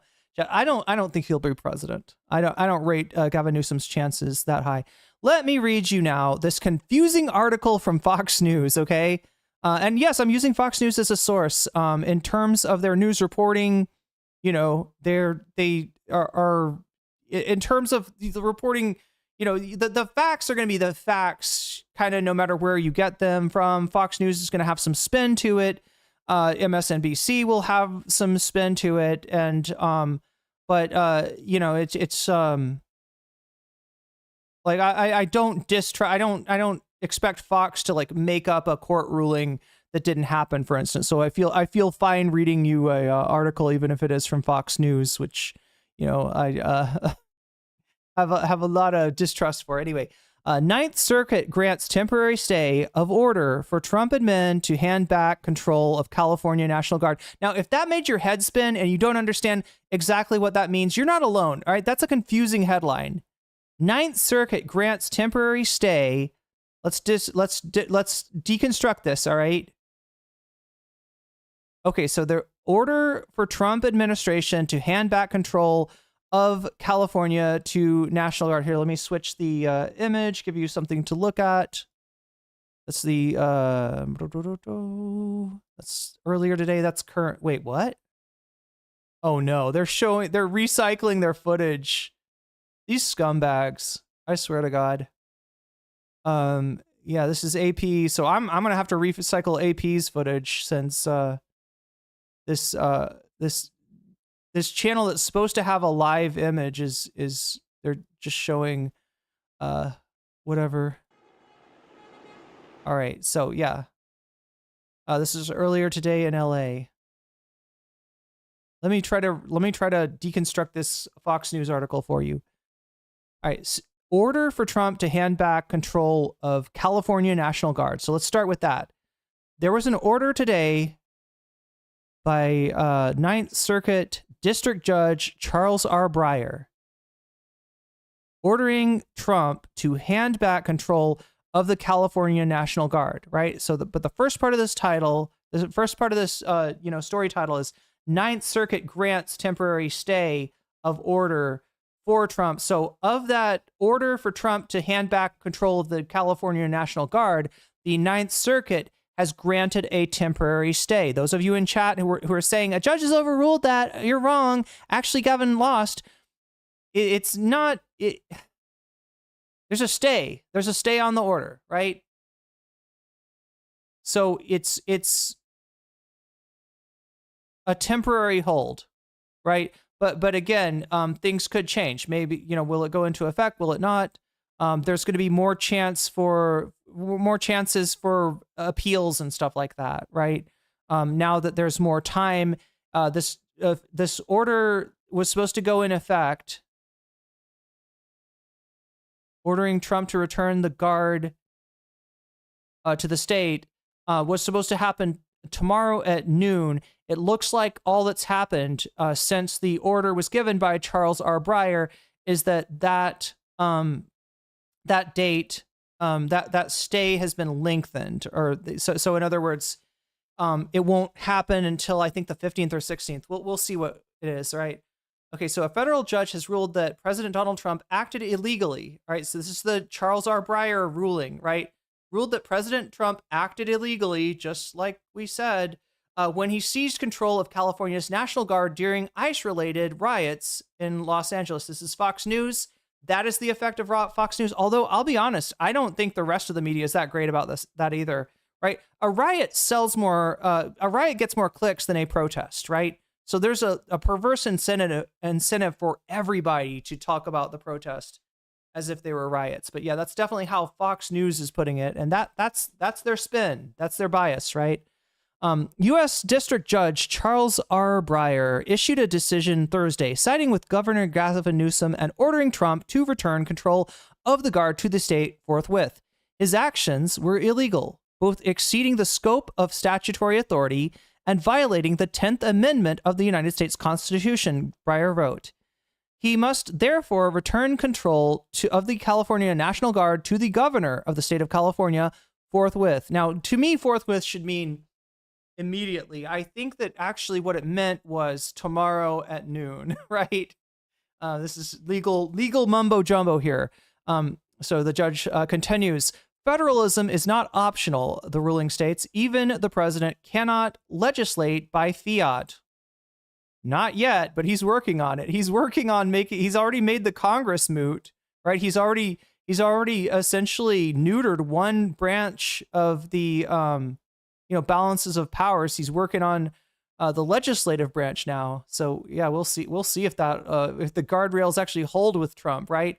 Recent anti-ICE protests have led to riots, looting, and clashes with federal agents in Los Angeles. Trump issued a proclamation invoking federal authority, but Breyer, that evil liberal judge probably appointed by Ronald Reagan, I don't know, rejected the justification, calling it constitutionally hollow. In his order, U.S. District Judge Charles R. Breyer granted the plaintiff's request, the plaintiff being the state of California, for the temporary restraining order. All right, so yeah, so they requested a temporary restraining order and took immediate action to halt a federal control of the California National Guard. Defendants are temporarily enjoined. The defendants are the Trump administration, okay? the federal government is who is referred to as defendants here, enjoined from deploying members of the California National Guard in Los Angeles, the ruling states. Defendants are directed to return control of the California National Guard to Governor Newsom. The court stayed the order until noon. So this was the initial.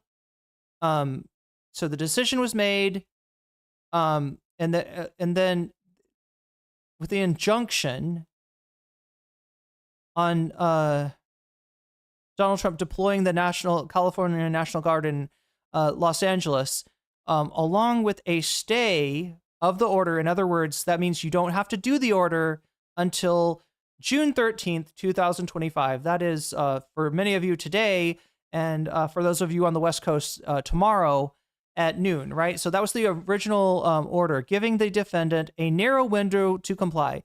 Plaintiffs were ordered to post a nominal bond of $100 within 24 hours. That's wild. That I feel like court bonds and stuff are never that low, when it's like a person who can't afford it.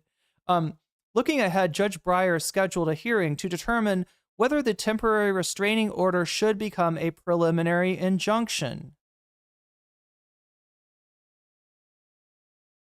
Oh my God, I'm so confused. I thought it was an injunction. They're temporarily enjoined from... So they granted the request for a temporary restraining order, and they're considering in a scheduled hearing whether it should become a preliminary injunction. On Thursday evening, the government's emergency motion led to a temporary... On Thursday evening, the government's emergency motion, so the federal government, I'm assuming they're saying, led to a temporary stay by the Ninth Circuit of Appeals of the district court's restraining order. So on Thursday evening, they should have been more specific, right? Because I think Breyer's order, did they mention when that happened? No, they don't, because they're Fox News and they suck.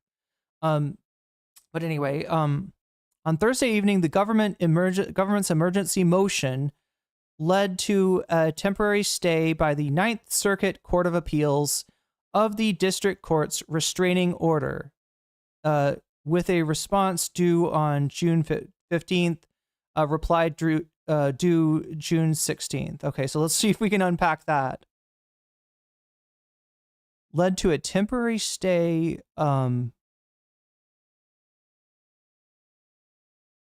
So they had a stay until the 13th, but this appeals court ordered a temporary stay with a response due on the 15th, reply due on the 16th. I don't know the difference between a response and a reply. I don't know what that means, right? And a Zoom hearing scheduled for June 17th. The Ninth's order said, anyway, you got to be specific. Is it the Ninth Court or is it the Court of Appeals? God damn it, Fox News. They suck. I hate this. I was starting off being like, no, I'll read you the Fox News story. If that's where the story is, we'll just go ahead and read it. Like, again, in general, the problem with Fox News isn't usually the reporting of the facts. It's the spin on those facts. It's the editorial, right? And you'll see it in little things like, when they refer to the protest as a riot, in part of this article, right? The court has received the government's emergency motion federal government's emergency motion for stay pending appeal. The request for an administrative stay is granted. The district court's June 12th, 2025 temporary restraining order. So that's today, or that was, Thursday, right? A restraining order is temporarily stayed pending further order. So that's the decision by the Court of Appeals.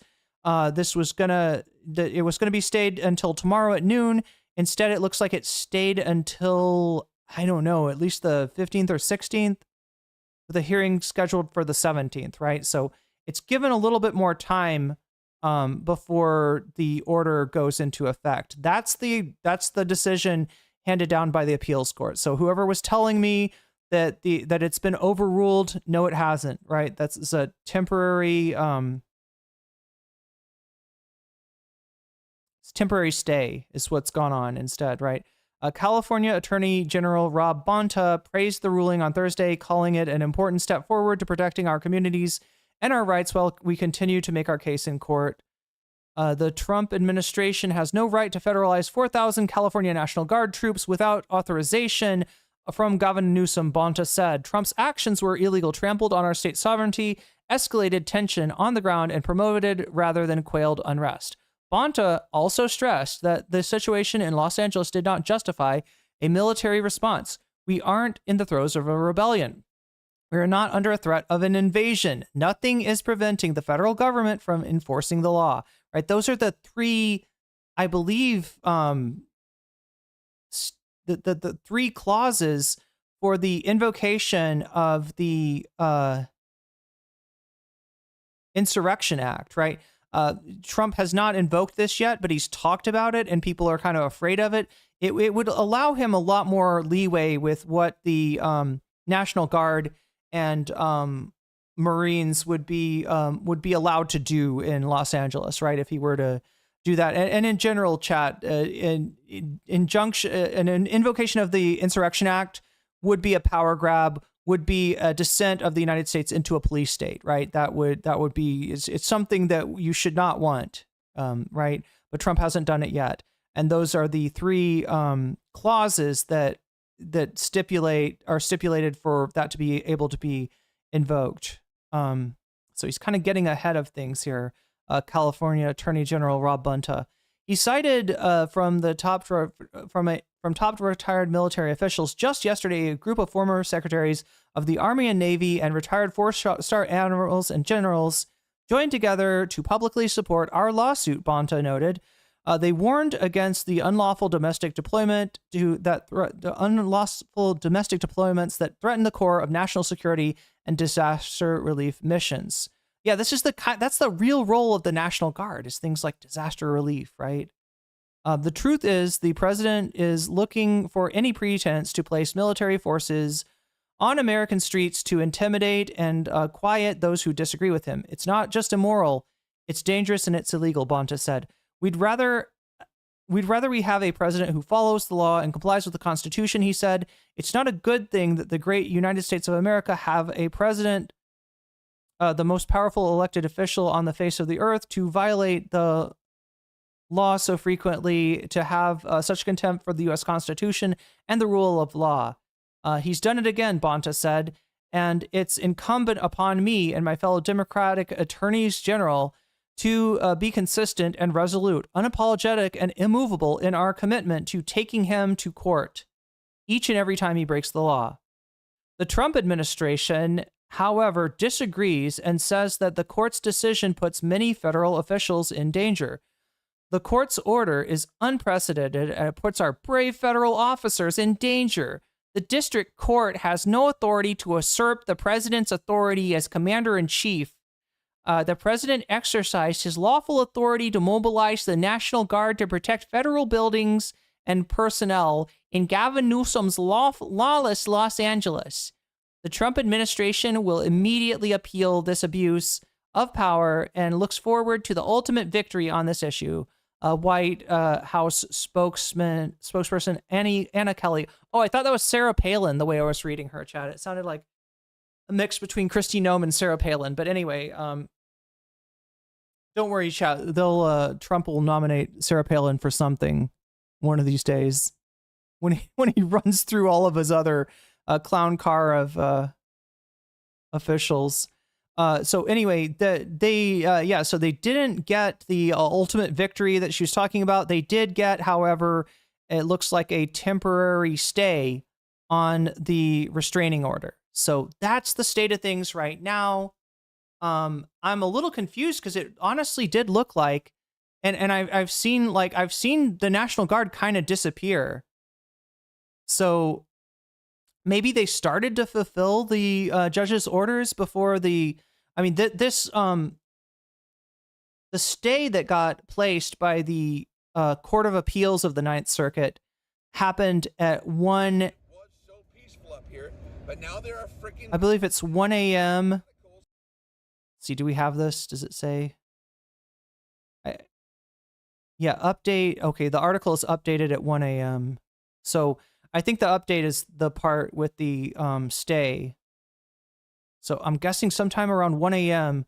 The appeals court issued a stay, and it looks like it's kind of in a holding pattern until the 15th or 16th. That being said, you can see that there's no National Guard here, and we've seen them sort of absent from a lot of these pictures. So yeah, this is closer to what it looks like now, but this is earlier in the day. This is old video. That's true, George Jackson. I am giving you an image while I apprise you of the situation. I hope you don't mind.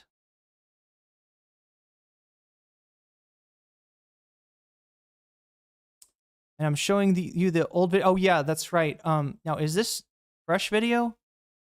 I can't tell, chat. The problem is that AP. This is AP.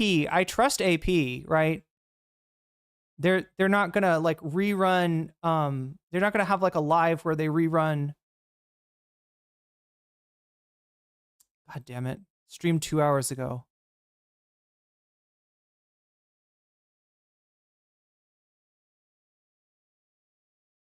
This channel, I'm not sure about. This could be right now. This could be yesterday. This could be Saturday night. I don't trust this channel. It says CNBC TV 18.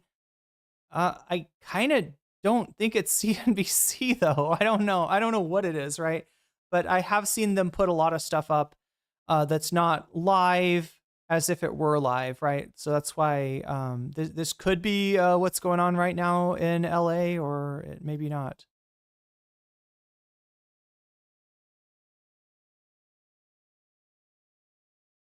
But either way, it's good to get a sense of what happened today in the protests, right? And it's less useful to see what is happening like after the curfew goes into effect, because generally it's this shit. It's nothing. It's cops, a bunch of cops standing around.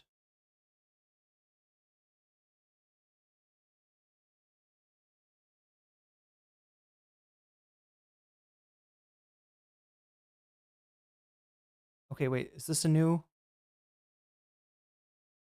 Legal showdown over control of the California National Guard. That's right. Governor Newsom wants them off the streets. In a few hours, he won in court. But less than 90 minutes ago, a different judge then ruled President Trump still controls the troops, and they must stay for now. Tonight, KCAL political reporter Tom Wade is here. This is KCAL. I've heard some mixed things about them. This is classic move from President Trump. Lose in one court, immediately appeal. It's not a classic move. It's how courts work. It's literally how courts work, right? You sue somebody in court, you get a decision from the judge, and if one party does not like that decision, they appeal it.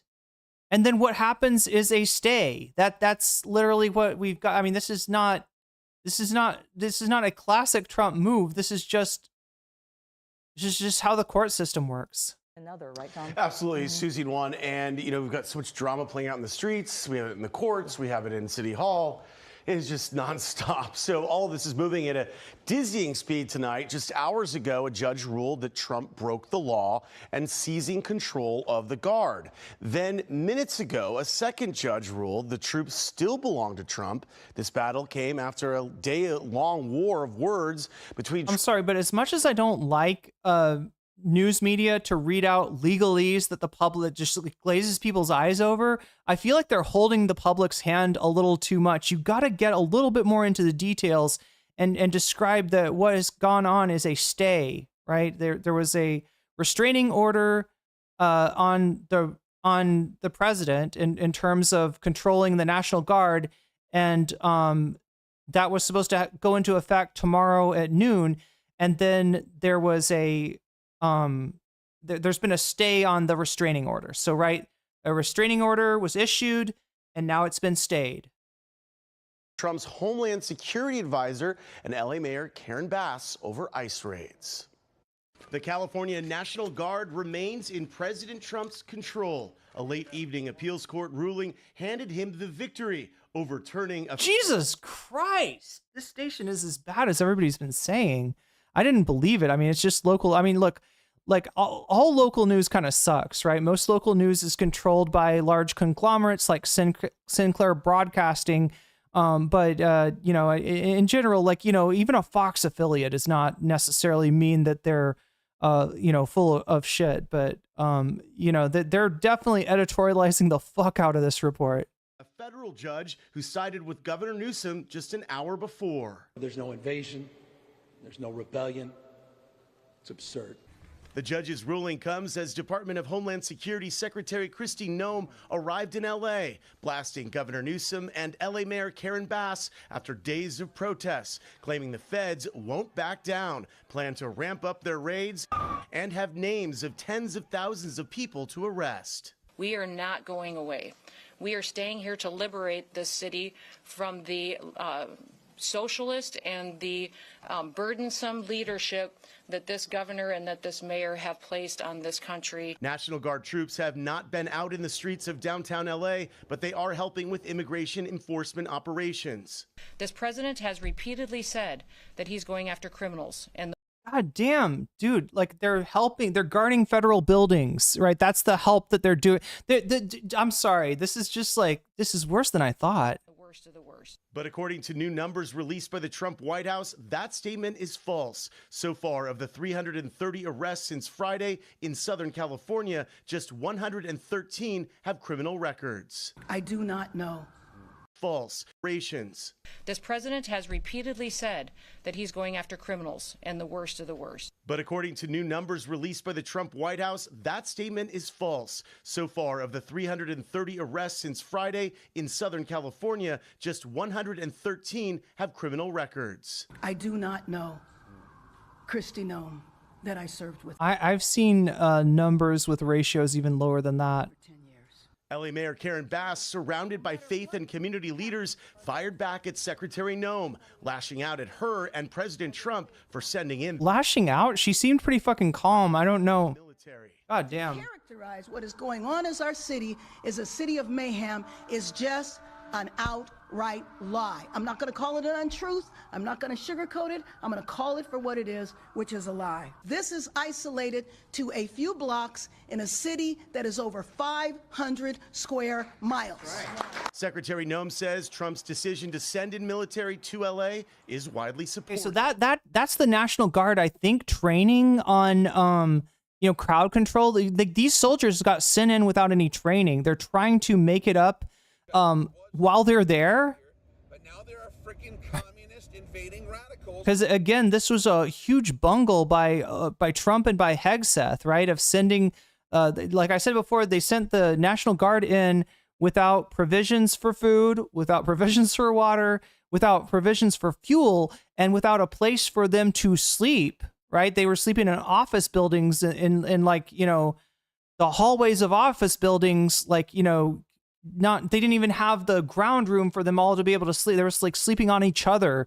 That's how they were packed in there like sardines and shit. And in addition to that, yeah, they were sent in without the proper training. They're trying to make that up. They're trying to really give them a flash, like a flash course in you know, how to do this stuff. But the people across this country are so grateful. They are so grateful for the work that is being done here in Los Angeles. They are so grateful for their money being wasted on Trump's fucking theater. That statement runs contrary to a new Quinnipiac poll showing 54% of registered voters disapprove of Trump's handling of immigration issues, with 43% approving. Professor of politics Jack Pitney says Noem's incendiary rhetoric raises questions. The idea that a Secretary of Homeland Security from the state of South Dakota is going to liberate California from the leaders that Californians have selected is pretty odd. Professor Pitney says Trump branding himself the law and order president is hypocritical, given his... It's not just hypocritical. It is laughable. ...own criminal record. The most criminal fucking president in the history of the United States. I'm like, I'm law and order, folks. And his pardons of January 6th rioters who assaulted police officers. Yeah, Chad, it's not just Jan 6 rioters. Like, Trump is literally pardoning anybody that is pro-Trump. Like, you had a incident where somebody went down for stealing, I think, his employee's pay, right? And in a rare decision from the judge said nobody's involved, nobody's above the law, and you're actually going to do time over this, right? So this guy was getting sent to jail. You don't see this from corporate bigwigs. In white collar crime, which is a lot more common than anybody realizes, generally the punishment is not like a, for the business bigwigs to spend time in jail. This time they were actually that was part of their sentence, right? In addition, he was supposed to pay back his employees that he had robbed. Trump pardoned this guy, which, means that no, he will not be spending any time in jail. And again, we go back to like, yeah, some people are above the law apparently, and they're called the wealthy. They're called capitalists, right? They're above the law. Also, the money that he owed his employees is not going to be paid back to them now. Like, right? Dude doesn't have to pay back. Dude gets to keep the money that he stole from his own employees. And I mean, that's how wildly lawless Trump, and it's all, you know why it is? Because the criminal's mom bought some Trump coin, went to the dinner with Trump, and said, my son loves you. My son is the biggest Trump supporter of all time. I mean, that's all you got to have. Chat, we're talking about whether or not Trump will pardon Diddy now. That's a real discussion. Eric Adams, like there's so many incidents of criminals that have sucked up to Trump and that have gotten pardoned. Officers. Convicted felon can't be the law and order president. It's that simple. And he has pardoned not only the January 6th insurrectionists, but a lot of other dubious people as well. And back to the troops. Well, the Trump administration. The troops. Let's think about the troops. Keeps control until Tuesday, when another hearing will be held. California is going to, be back in court with Governor Newsom there. So we'll see where things land. And then we just have days and days ahead of us. This weekend, they're expecting big protests as well. So we'll see how this plays out. So, yeah, it kind of looks like the final decision for what's going to happen with the National Guard has been pushed back past the protests that will take place across the country this Saturday, on the same day that Trump is rolling out a $100 million plus military parade in his own honor to celebrate his goddamn birthday, right? On that same day, there will be protests in many cities around the country. It's called No King's Day. And the final decision on the National Guard thing seems to be pushed back past then. So we're going to be talking about like next Monday, next Tuesday. Maybe we'll know something more by then. Okay, so with that covered, I think I've given you a good idea of where the state of play is at right now. Trump has been overruled in court. There's an injunction, but the injunction stay, instead of being just until tomorrow, is going to be until the 15th or 16th, right? So the judges ruled against Trump, but there is a there is a stay on that order until they hold more further hearings. So let's take a look at what's going on with California Senator Padilla, who was detained today at a press conference by Kristi Noem, Fascist Barbie. You saw her a few minutes earlier. She was giving a press conference for DHS. Senator Padilla came in as part of his oversight to ask her some questions that she had been unwilling to answer before, and he was manhandled. He was thrown to the ground and he was cuffed. They detained him. They did not arrest him, but this has gotten a lot of people worried. And a ad. Wow, amazing.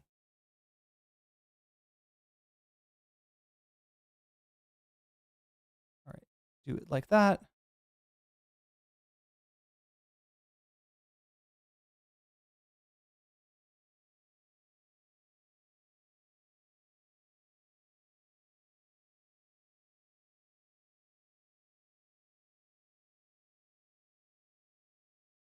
We got Thai ads for you. Thank you so much for joining us live on MSNBC. First question, how are you? We all watched the video. We saw you taken to the floor by those agents. How are you doing? Yeah, look, I'm okay. I've been on the phone off and on with kids, right? Because my kids, travels fast in this day and age with technology to make sure they're okay. But I think most importantly is the outrage that I hope Zoran Mamdani, welcome to the pod. Good to meet you. Can happen. Thank you so much for to a United States senator for having the audacity to ask a question of the Secretary of Homeland Security, the same questions for and requests for information that we've had, not just the last sort of week or so. Okay, so they're showing the incident itself there on the clip. The activity in Los Angeles, but since the beginning. I kind of want to go over the clip itself first. Let's see, is this... Welcome back here on Live Now from... To the rioters and to insert into this socialist and increase our operations in this city. We are not going away. We are staying here to liberate this city from the socialist and So interesting. Look at how Fox News covers this. Senator Padilla interrupts Secretary Noem's news conference, right? One of the jobs of members of Congress, senators, is oversight of departments like Homeland Security. So to characterize this as an interruption rather than a senator being detained for asking Homeland Security Director a question is a very Fox move. The burdensome leadership that this governor and that this mayor have placed on this country and what they have tried to insert into this city. So I want to say thank you to every single person that has been able to do this.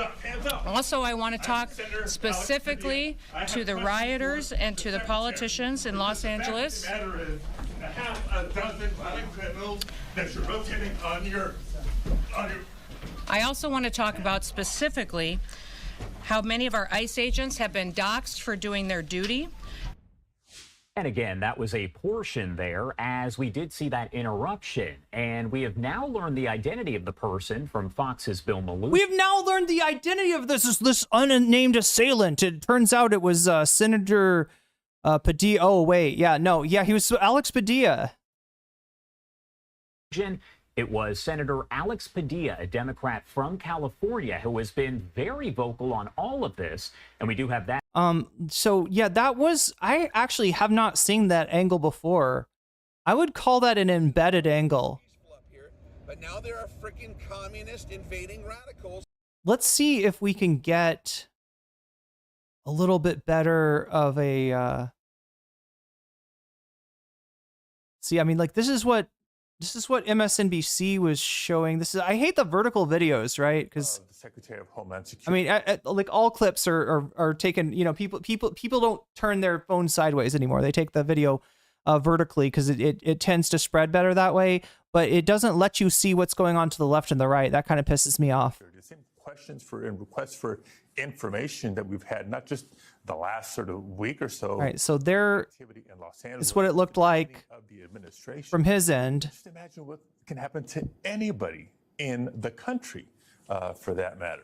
We heard from you briefly at the press conference after you came outside of the federal building in Westwood.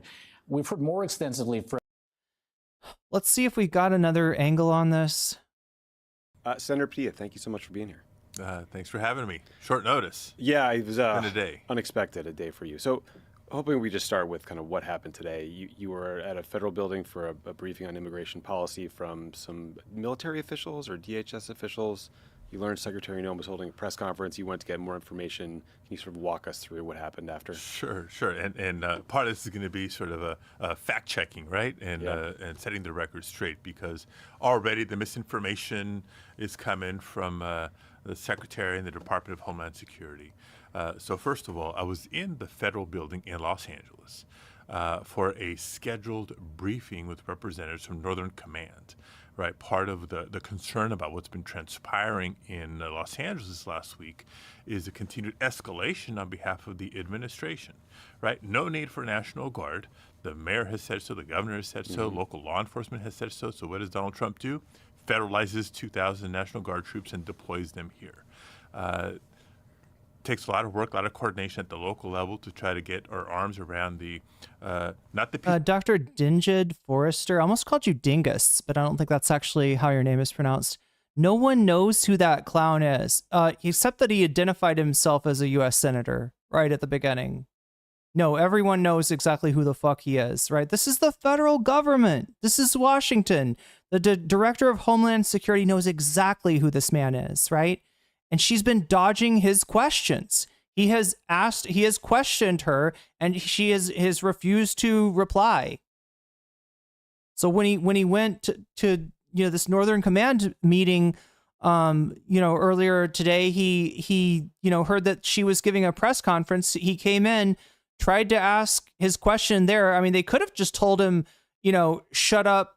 She's going to take questions later, right? Would have been the normal thing to do. I mean, I do feel like she was talking, right? So they would have been within their right to quiet him down and to say that now is not the time for questions, but to manhandle a U.S. senator, to throw him out of the fucking room, and then to and put him on the ground and then cuff him, right? That's just intimidating your opposition. And more importantly, refusing to answer important questions of oversight from the body that's supposed to do that. Now, the Republicans aren't doing a lot of their job in terms of the legislative branch. That is supposed to be a check on the executive branch, but the Republicans have rolled over. They are afraid of Donald Trump at this point, so they're letting him do whatever. Effectively, that branch of government is mollified. I mean, at least we have some members of the opposition party trying to get answers to questions that American people deserve. But you see what he got from that. You see what he got. He got roughed up for that. They're sending a message. They're sending a message that dissent will not be tolerated in Trump's America. Peaceful protests during the day, but the vandalism and graffiti, etc., at night, which we denounce, has no place. It distracts from core messaging, and things are getting a little bit better each and every day. And so, what does Donald Trump do? Now he's activating Marines. So at every turn since January 20th, frankly, we keep asking the administration, we keep asking departments for more information as to what they're doing, what the justification is. Finally get a scheduled briefing today at the federal building. So that's why I'm there. And like any secure federal building, you show up, you go through screening. Initially, I'm literally being escorted by a National Guards member and an FBI agent. We're in a conference room waiting for the briefing. There's chatter about a potential press conference because Secretary Noem's in town. Can't make this stuff up. Door to the conference room's open, and who do we see walking down the hall? The secretary and her detail. Surprise, surprise, they're having a press conference. And now our briefing is delayed because some of the people we expect to be talking to are in that press conference. Got it. So as we're waiting, I say, well, they haven't been responding to our inquiries and our letters. Maybe we go listen in and see if they have anything new to say. Right. So I asked the folks that are escorting us, can we go listen into the press conference? They escort us over to the press conference. They open the door for me. I'm standing in the back trying to listen. I don't want to get in front of the cameras or in front of the reporters. And, just the rhetoric is too much. And not the first time, but the second time they claim that Donald Trump and Secretary Noem is here to liberate the people of Los Angeles from the governor and from the mayor. Liberation Day, folks. You're going to be liberated, whether you want to or not, whether you like it or not. That's when I spoke up, right? I had a question to ask. I want to call them out on their misinformation. Anybody who's seen the video knows that I repeatedly introduced myself. They knew who I was. I was not lunging at the secretary. I was, halfway through the back of the room on one side, trying to get a question out, but it took all of maybe half a second for multiple agents to be on me. And, you've seen the video. Shoved out the door, and before I know it, I'm on my knees. I'm on the ground in handcuffs. There's been so much attention on the way you were treated, rightly, I believe, that I think people are missing what she said that led you to speak up, which I'm just going to read the quote. "We are not going away. We are staying here to liberate this city from the socialist and burdensome leadership that this Governor Newsom and this mayor placed on this country."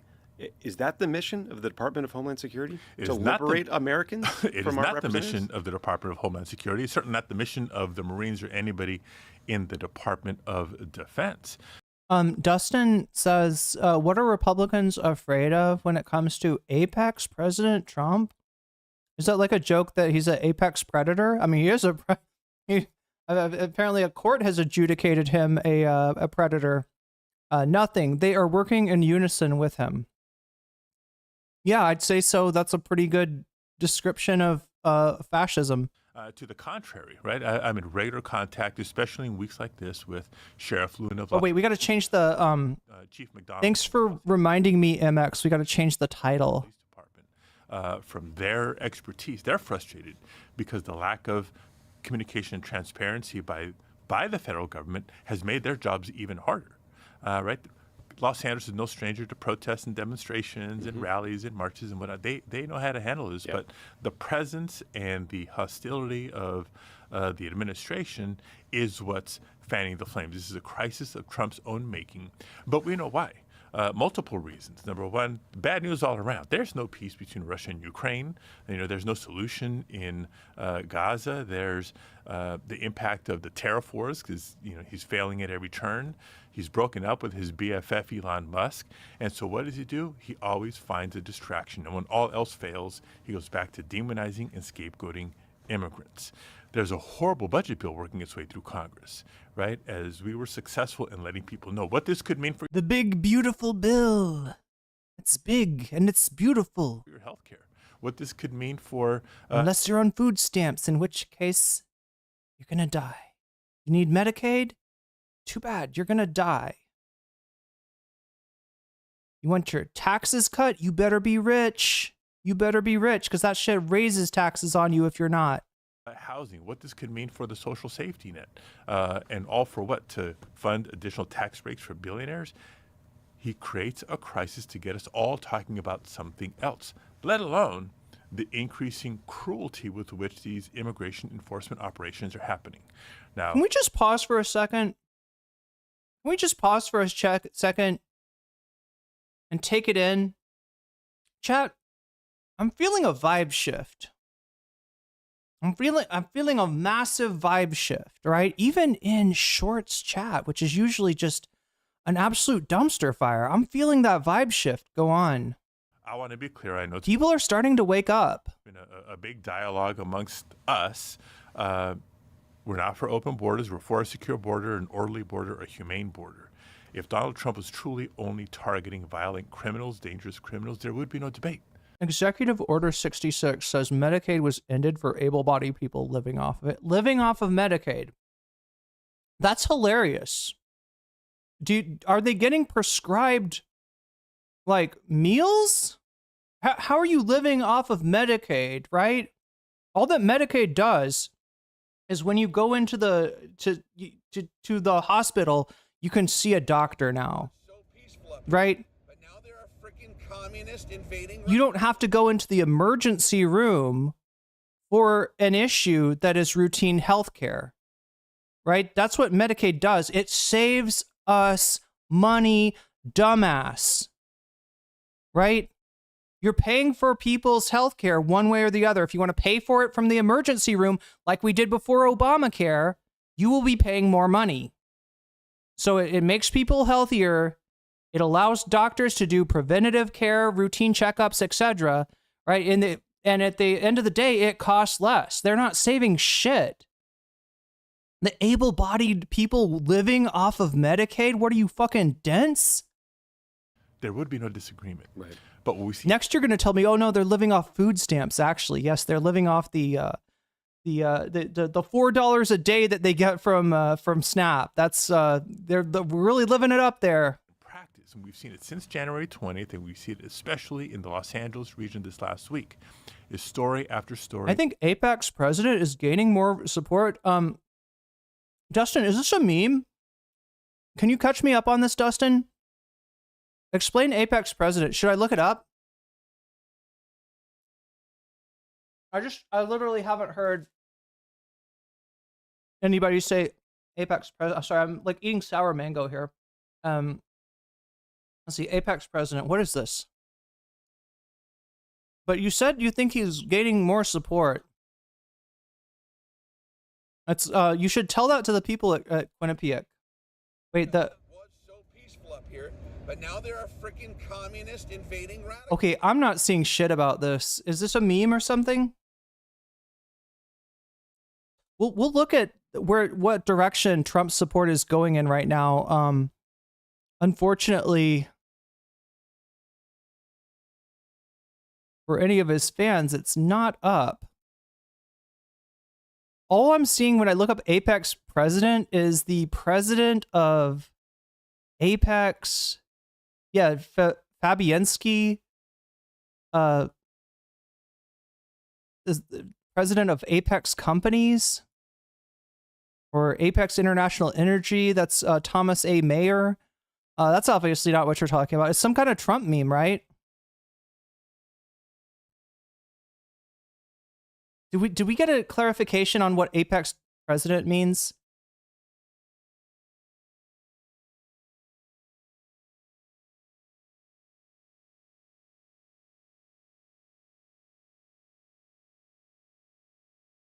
Anybody?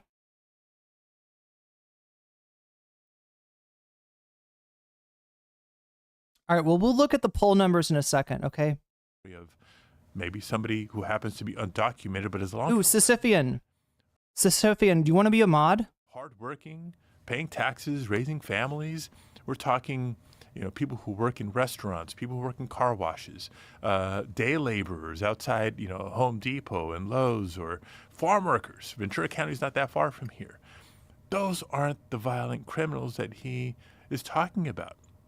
And so did I just enter Clown World says Be More Business 20? No, you are Clown World Be More Business 20.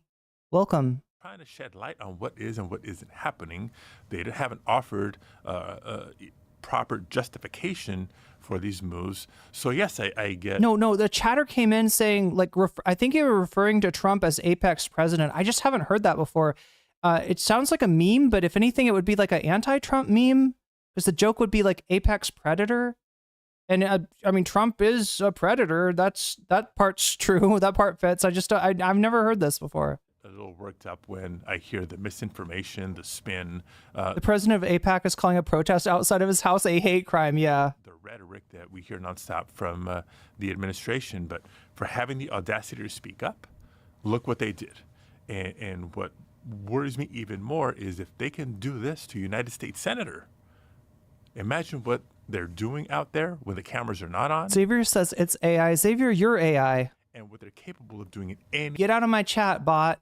corner of the country, unless you're in You don't even want me to tell you what AI means in the language of the country I'm in right now. They're checked. Yeah, and I just want to, you represent this state. I live in Los Angeles. It's been so frustrating. That's right. Wait, I am clearly an apex eater. That's correct. That is correct. Of what's happening in LA kind of play out in the media and just to know how wrong it is. Yeah. Because I don't know anyone, I'm not hearing anyone talk about being scared of the protests or the protesters. But I personally know people, and I have a lot of friends who are terrified about the impact that ICE is having. I'm gonna unban Andrew Warnock so that he can fat shame me more. I was kind of enjoying that. On communities in Los Angeles, especially the Latino community. Executive decision mods. I hope you don't mind. Like there's people. We're hearing reports of nannies getting snatched up in parks, and you're watching farm workers get chased through fields, and the horrible scenes outside that Home Depot. There you are. Can you just help people outside of California understand the climate of fear that these ICE enforcements are creating here? Yeah, well, first a little geography and then a little diversity, right? Geography, because I have some colleagues, mostly on the other side of the aisle, back in Washington, who think Los Angeles is just entirely up in flames. No, that was January. What's happening right now, yes, there are some unacceptable images of vandalism and looting and whatnot. It's a very small, contained area of downtown LA. I'm not saying it's not happening, but if you look at the big metropolis that is Los Angeles, the vast majority is kind of normal. Right. I say kids are in school, but the school year's wrapping up. Right. People are going to work. Things are calm on the valley, on the west side, down in the harbor area and beyond. It's really isolated part of downtown. So we want to put that in perspective. Solarpunk Suncatcher says them chasing farm workers was horrific footage. I haven't watched that yet. Second, in terms of the terror that a lot of But yeah, I mean, all of this is horrible. For real. communities are feeling. There are a lot of immigrants in Los Angeles. There's a lot of immigrants throughout California, mostly documented, some undocumented. Again, if this was just about violent criminals, there'd be no debate. But the lion's share of the immigrant community is not only hardworking, trying to find their American dream, like my parents. So this is personal for me. My parents came from Mexico back in the 60s. decades later, they became citizens only in response to Proposition 187. So when I see and hear the organizers out there marching, rallying, Schmegley says, imagine thinking MS-13 is hiding out picking strawberries, right? peacefully against the cruel extreme ICE raids and for the modernization of our immigration laws, for better treatment of dreamers and farm workers and others, I get it, because that's my family, that's my journey, that's my experience. So the millions of families that are living it right now, nobody knows what's next, nobody knows who's next, because you're story after story of just people being taken off the streets. Daniel Price, a roofer in Florida, has his entire crew snatched up by ICE. They all had proper documentation, work visas still in date, and they were waiting for citizenship hearings, gone away. This is what we're talking about.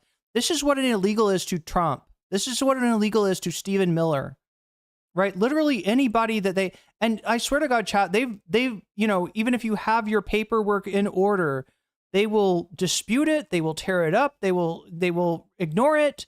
And we have seen cases where people who are American citizens have been deported. You know, my dad was a cook for 40 years. And I remember his coworkers. I can imagine ICE agents showing up in a restaurant, what the mood and anxiety would be in a kitchen like that. And so, again, this is classic Donald Trump, the theatrics, the spectacle, the extremism for an issue they think is a winning one for them, but one that's actually not winning in not just communities like Los Angeles, but certainly not in our nation's interest or our economic interest, right? California, the most populous state in the nation, the most diverse state in the nation, home to more immigrants than any state in the nation. We're also the largest economy of any state in the nation, fourth largest economy in the world. That's not despite the immigrant community. That's because of the contributions of the immigrant community as workforce, as consumers, as entrepreneurs. So we're just trying to level set, you know, remind people what's real. But if you're an immigrant or you have somebody in your extended family or friend circle that may happen to be undocumented, these are very fearful times right now. Yeah, it's really scary. And also, I mean, it's I think fearful for a lot of Latino families in Los Angeles who are citizens or have green cards, because we saw Kilmar Abrego Garcia get sent to El Salvador. The administration admits. What's the difference between an illegal and a legal, chat? Anybody know? It's literally just paperwork. It's literally just a piece of paper. And that means both that if we fixed the pathway to citizenship, that there would be less people in an illegal status in a legal gray area. And also that, you know, you or your family or somebody you care about is just a presidential decree away from having their shit revoked. It's just paperwork. It's just bureaucracy. That's all it is, right? You've got people that are part of communities in Southern California being ripped away from their friends and families and deported to countries that they may have never been to before, places where they may not speak the language, right? It's ridiculous. It was done in error, and they don't even try to get him back until they decide they can prosecute the guy. Right. So why would anyone trust what's happening? Right. And due process rights are out the window with these folks. Right. Due process that are so fundamental to our democracy. It's the whole thing. Even if you are a citizen, how do you prove it? The answer is normally you get a lawyer and you go in front of a judge. All right. But when Trump undermines due process, you don't get to see your lawyer. You don't go in front of a judge, and you have no way to prove that you are a citizen. And your ass is sent to El Salvador, your head gets shaved, and you get locked away in some fucking hellhole. Yeah. So Secretary Newsom said you guys had a 10 to 15 minute cordial and beneficial meeting and that things are okay between the two of you. Then she went on TV and seemingly repeatedly misstated what happened, saying you lunged toward her, or that you were interrupting her, elevating your voice, claiming you didn't identify yourself when there's a video that we can all see where you're identifying yourself. She really pulled that? Then the dangerous brown man lunged at me, and I did not know whatever I would do. The dangerous, threatening brown man, he lunged right at me. I was so scared. I got the vapors. I almost fainted. Do you think that there should be any steps taken by the Senate to maybe seek accountability for what happened? Should she resign? Like, how's your relationship Yes. with her going forward? Yes, 100%. In fact, I believe we have Liz Warren. Let me see if I can.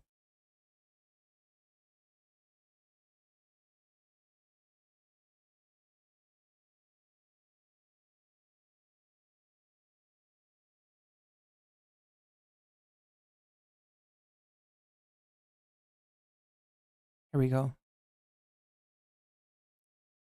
This morning, a U.S. senator who tried to ask a question of the Secretary of Homeland Security was shoved, manhandled, pushed to the ground, handcuffed. There was no apology forthcoming from the administration. They lied about what he did, saying he didn't identify. And I saw U.S. senators, this is one of your own. What's your reaction to this, and how big a deal does it feel like to you? Is this, oh, it was a mistake in identity, they didn't know, they were following their training, or does this feel like something bigger? No, this is bigger than that. I mean, first you have to focus on why was Senator Padilla handcuffed? He was handcuffed for asking a question. He was handcuffed for doing his job as a senator. You know, you've got to remind everyone, what's our job? Our job in the Senate is to do legislation, to do the nominations, and to conduct oversight. And oversight is about asking hard questions, questions that are uncomfortable. Look, I've done a fair amount of that myself, and I've done it in Democratic administrations and Republican administrations because that is my job. In the Constitution, Congress has a job, and part of it is oversight about how any administration is enforcing the law. So there's Alex Padilla, the senator from California. He represents the people of Los Angeles. We've watched what's happening in Los Angeles, what Donald Trump is doing, possibly not legally, bringing in the National Guard, bringing in the Marines. And so Alex Padilla is there. We've got the head of Homeland Security who wants to come out to California, the person who's in charge of ICE, who's in charge of these escalating efforts that ICE has been using on civilian populations, snatching people off the streets here in Massachusetts, lurking outside elementary schools in California. So she's there to take credit for what's going on. They're having a press conference, cameras are rolling, and Alex Padilla wants to ask a question, and he gets thrown to the floor and handcuffed for it. And then the Trump administration just wants to gaslight everyone. Wait. Okay. Oh my God, Dustin, I thought you were in Shorts chat. That's why I couldn't find your follow-up on Apex President. It means your overly privileged working age men pay for their own health care, as well as your foreign collusion but now they're a freaking communist invading voting bloc. It means he's outwoking, outpacing, and outperforming Stooge Biden. And he's also a predator. He's also a literal fucking sex predator, a little criminal, taking up residence as some kind of despotic madman in the office of presidency, and that turning the United States into a rogue nation that no other nation respects, to the point where China has now become the leading superpower because of Trump. Trump's such a clown show. The apex president, right? People are laughing at us so hard. They would rather trust Xi Jinping and China, which, does have, several issues, right? In terms of its own, human rights and, ability to speak freely. That's how bad shit has gone. Yeah, that's an apex presidency. Or you could say the nadir presidency, if you want to be honest.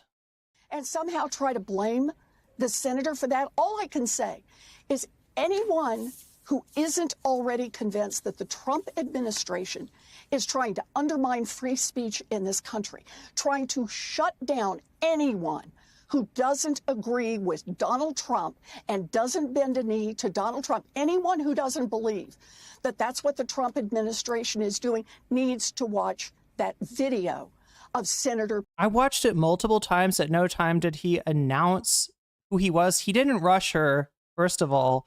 And yes, he did announce who he was. So you're wrong. Padilla being wrestled to the ground and handcuffed simply for trying to ask a question.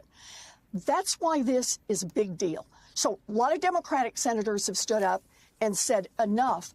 I want to hear where the Republican senators are. Because anyone in the position that Donald Trump is in who is willing to do this with a senator and back it up, Kristi Noem in there ready to back up and no apology, try to defend herself and lie about what happened. Anyone who's willing to do that is willing to do it to you, to anyone else in this country. It is time for Republican senators to speak up. We need an independent investigation of this. It is time also for Kristi Noem to resign. She needs to resign. Senator Elizabeth Warren, you've been incredibly generous and gracious with your time tonight on an extremely busy night, and it's been excellent to have your insight here. So I really appreciate you joining the program tonight. Thank you. From Secretary Noem in the Department of Homeland Security, and I want to just tell you a little bit, because I'm sure this has been a whirlwind, about what they've been saying. Secretary Noem said that you, quote, lunged towards her at this press conference. The Department of Homeland Security said the Secret Service believed that you were an attacker. And the Department of Homeland Security called this political theater. What's your response, and what's your version of what happened? Well, first Democratic of all, that's Senator Chris Murphy it's a lie. of Connecticut. But Whoa. Thanks for having me. Right? So Your here's the reaction, stage. your thoughts. Look, I was in today. the federal building Well, I mean, here listen, in this Los has Angeles. got to be put in context. Donald Trump has made it very clear that he is going to use violence in order to try to intimidate people. Oh my God. I'm looking for the original tape. Somebody just questioned whether he identified himself. And I saw it earlier. He did. None of the sources that I'm going with here are showing that, including Pod Save America, which you'd really hope better from. But I don't know. I guess it's the assumption that does somebody just show the fucking clip, right? Because I swear to God, the first few times I saw this, they just showed the clip, and you could see everything. You could see him identify himself. To recover from that moment and tell his story. He was listening to an abomination. Fucking shit. All right, I'll see if I can find the original clip if anybody's curious about what actually happened.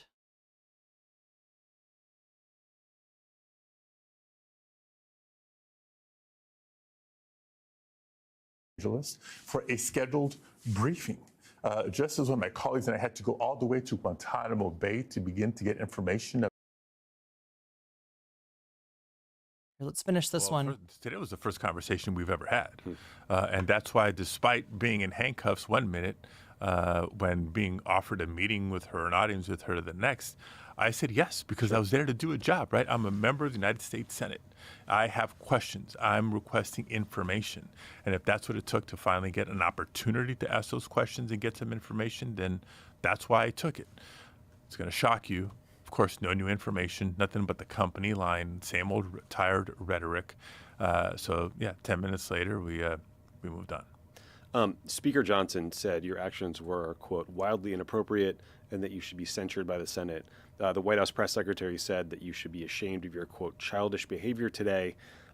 What's your response to those comments, and what does it say about our politics in this moment that we can't just agree that a U.S. senator shouldn't be manhandled at a press conference? Right. It's a sign of the times that we're living in. But I'm not going to back down. I'll continue to advocate as hard as I can, not just for the people of California, but the fundamental values that have built this nation. I'm taking my job seriously. So if Republicans in Congress, both the House and the Senate, Republican leaders in both the House and the Senate are so fearful of Donald Trump that they won't call out the truth for what it is. Look, it's all on video. Yeah. You know, was I out of line? No. Was I lunging at anybody? No. I was asking a question. But again, the big takeaway here is if they're willing to, if a senator asking a question scares them so much that they will deploy agents to put a United States senator in handcuffs. Imagine what they're doing to people out there, maybe subject to an immigration raid, who have a question. have a question, maybe requesting their lawyer, but not giving that opportunity. These are dangerous times for the United States of America. And, the only thing I hope is a takeaway from all this, having had to talk to my own kids throughout the day to kind of talk them down, because kids are kids and you don't always understand. Yeah. There's a lot of people before today that knew what was going on and cared and are engaging and organizing. There's a lot of people who were maybe oblivious to what's going on the immigration. And maybe there's people who kind of know what's going on, but not enough to care or want to do something about it. If this changes that, if this raises awareness and moves people to say, oh my God, I didn't realize how bad this was, then I guess that would be a silver lining here. Yeah. I've noticed a lot of people attacking you who are saying he didn't have his Senate pin on, he wasn't identified, but they seemingly don't think about what it might be like to be a person on the street in Los Angeles and have an ICE agent run up to you in plain clothes with a mask on, no identification, no badge, unmarked car, heavily armed, unmarked car. I mean, it's absolutely terrifying for people the way they and by the way, for the folks who are trying to misrepresent that, let's remember, I was in a federal building, a secure federal building, escorted by National Guardsmen and an FBI agent. I may not have my Senate pin on. The shirt, I'm still wearing the same shirt. What does it say right here? You read it for your audience. It says U.S. Senate. It says U.S. Senate. And if you watch the video, I repeatedly introduced myself. So this is all BS. This is all spin on that part. And respectfully, the Secretary of Homeland Security should figure out what 100 U.S. senators look like. It's right. And if not the Secretary, who I reminded her in our meeting, you came through for confirmation. Right. All right. At least the Secret Service. Right. You think they would know who the two senators are of the state that they're protecting a secretary in. Final question. I mean, as we've discussed, you've said if this is how they can treat a U.S. senator, imagine what's happening to farm workers and cooks and day laborers. And so many others around the country. Yeah, and so many others. Gavin Newsom said if they can handcuff a U.S. senator for asking a question, imagine what they'll do to you. A lot of people are going to go out and protest on Saturday. A lot of them are going to continue to do so. Probably more will be motivated to do so given what happened today than less is my guess. But I bet a lot of people are pretty nervous about it. What's your advice to them? Yeah, look, for anybody willing to, I'm encouraging people to continue to speak up. We have First Amendment rights in this country. Speak up, protest peacefully, but continue to speak up, because Donald Trump would want nothing more than for all of us to just cower away and say nothing and let him continue to abuse his power. We cannot let this be the norm. We have to speak up for our fundamental values and our fundamental rights. Senator Padilla, thank you so much for coming in today and talking with me. Thank you. All right, so with that, I want to show you I did track down the clip that I was looking for. I think. Sir, hands up. I'm Senator Alex Padilla. I have questions for the Secretary. Okay, so lie one, he didn't identify himself. Boom, there it is. Because the fact of the matter is, a half a dozen violent criminals that you're rotating on your... His shirt right there says U.S. Senate on it. He's in a building where he wouldn't get in if he did not have credentials, right? It's just like everything about this. This is a rogue federal government that we're dealing with. This is a rogue Department of Homeland Security. I don't know who these goons are, but they are manhandling a U.S. senator trying to ask a government official important questions.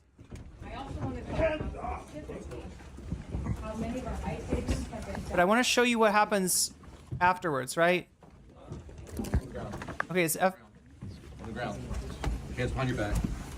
Hands behind your back. If you let my hands go, I'd put behind my back. Hands behind your back when your hands are what's holding your face from falling down on the ground and breaking your teeth. That's you gotta love cops for that. Yeah, hands behind your back when you physically can't put them there in the position that you're in. Now I want you to listen really closely, all right, chat, and let me know if I need to turn this up. One hand, lay flat, lay flat. Other hand, sir. Other hand.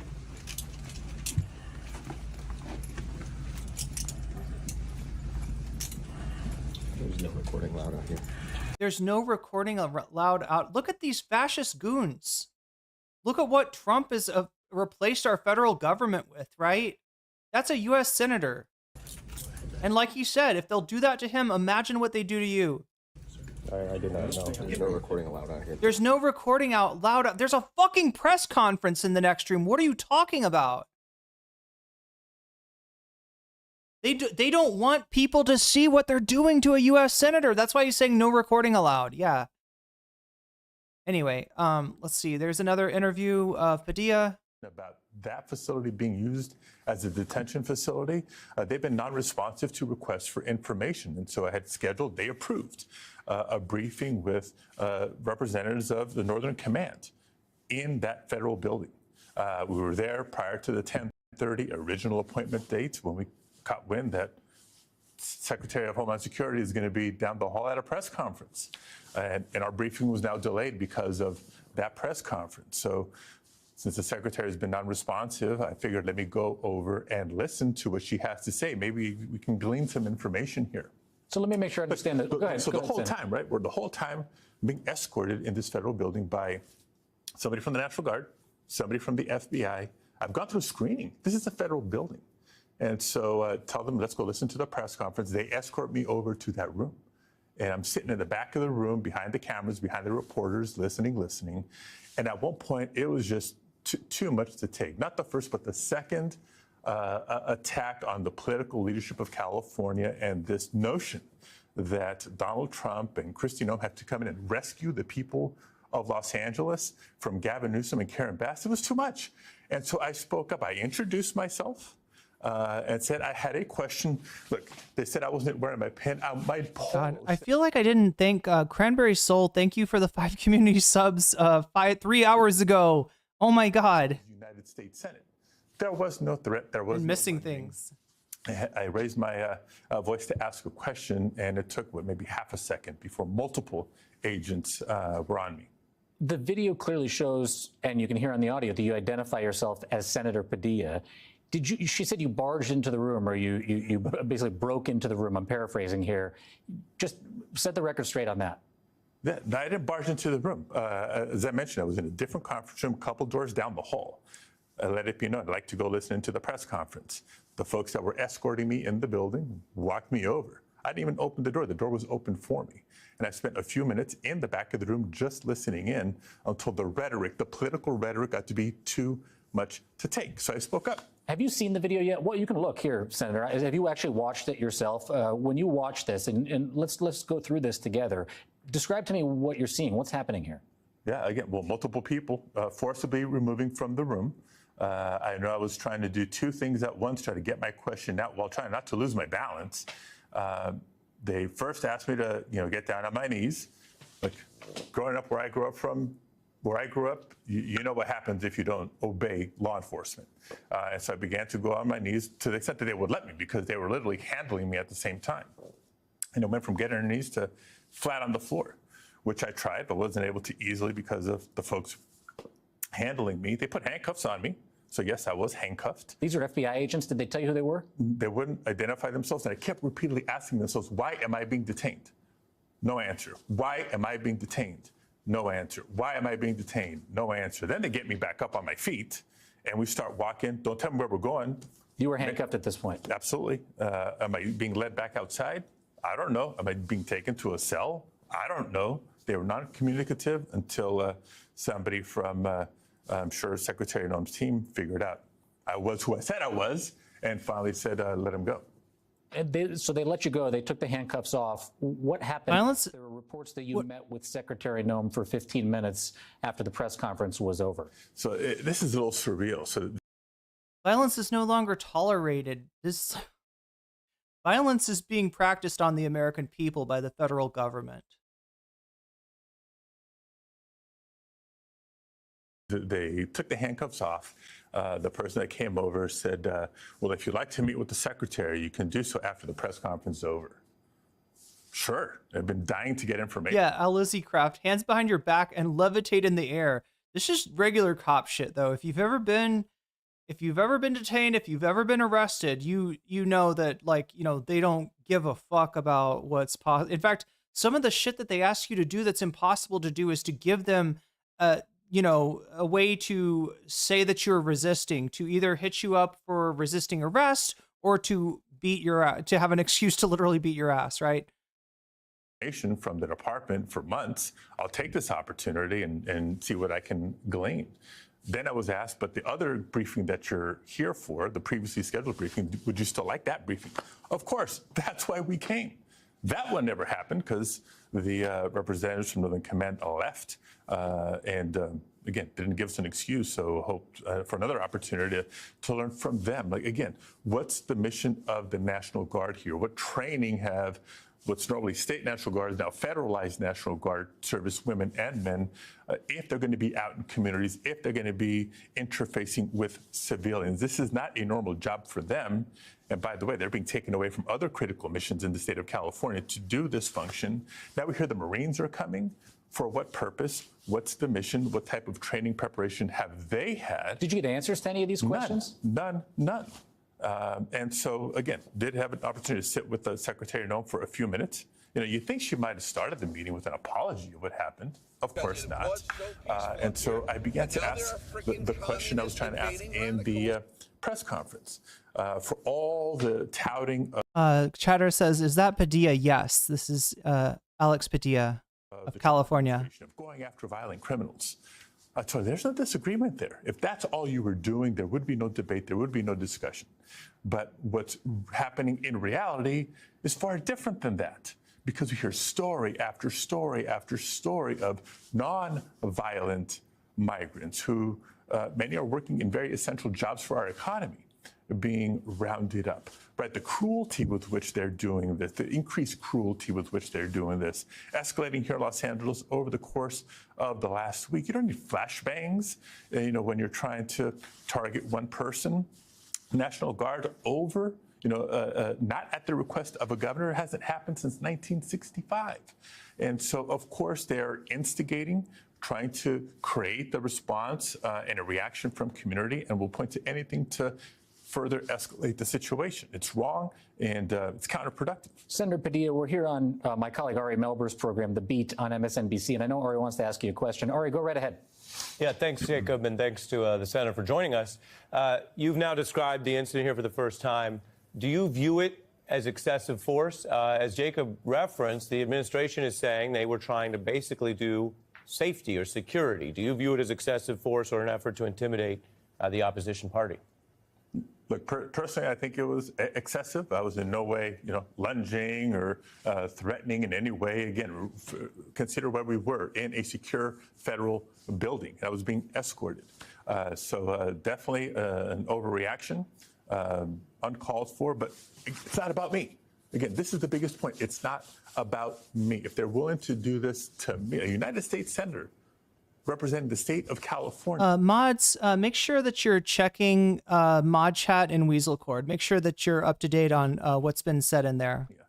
Just to imagine how it's going with their immigration enforcement on the streets when they show up at restaurants and are trying to detain a cook, or outside a Home Depot trying to detain a day laborer, or on the fields in Oxnard a couple of days ago detaining farm workers. You can just imagine.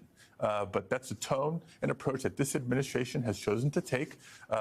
In many cases, I'm convinced it's unlawful and unconstitutional. And I have to do my job as a senator to insist on information and accountability and the rule of law.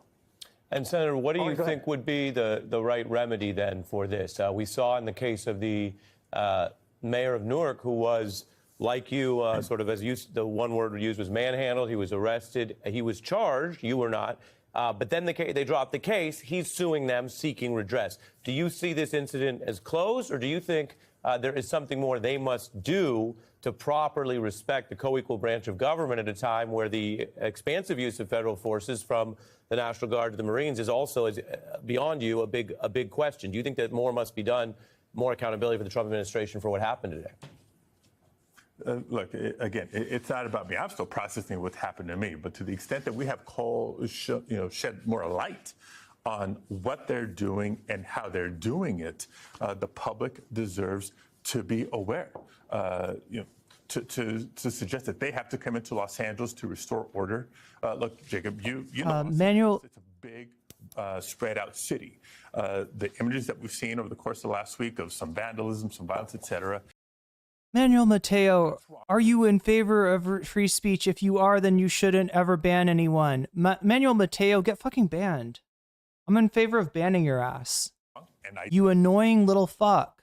Denounce it, but it's very small and very contained in a big metropolis of the Los Angeles area. So the National Guard was not necessary, but folks have responded to that. It's the Trump administration continuing to escalate. A couple of days ago, he's saying that things are better now that the National Guard has shown up. If things were better, why is he now considering sending in the Marines? They're continuing to escalate. His shit never makes sense. His narrative never makes sense, but people just swallow it whole cloth. That's why I'm saying, look, you're allowed to have your own opinion. You're allowed to have a different view of the situation. But if your view of the situation is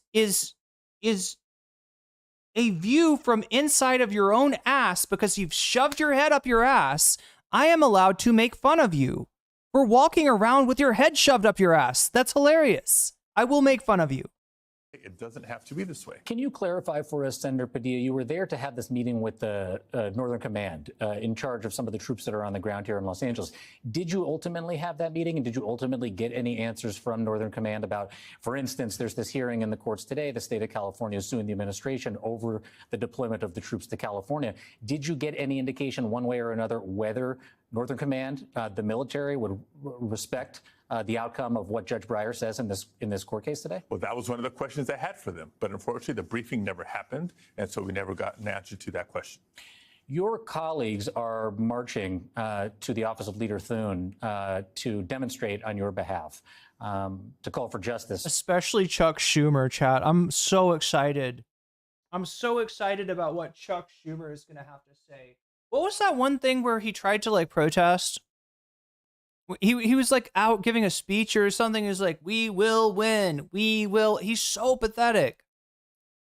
For what happened. They need to ditch Schumer. But those are your Democratic colleagues. Have you heard anything from a single Republican member of the U.S. Senate or the House about what happened to you?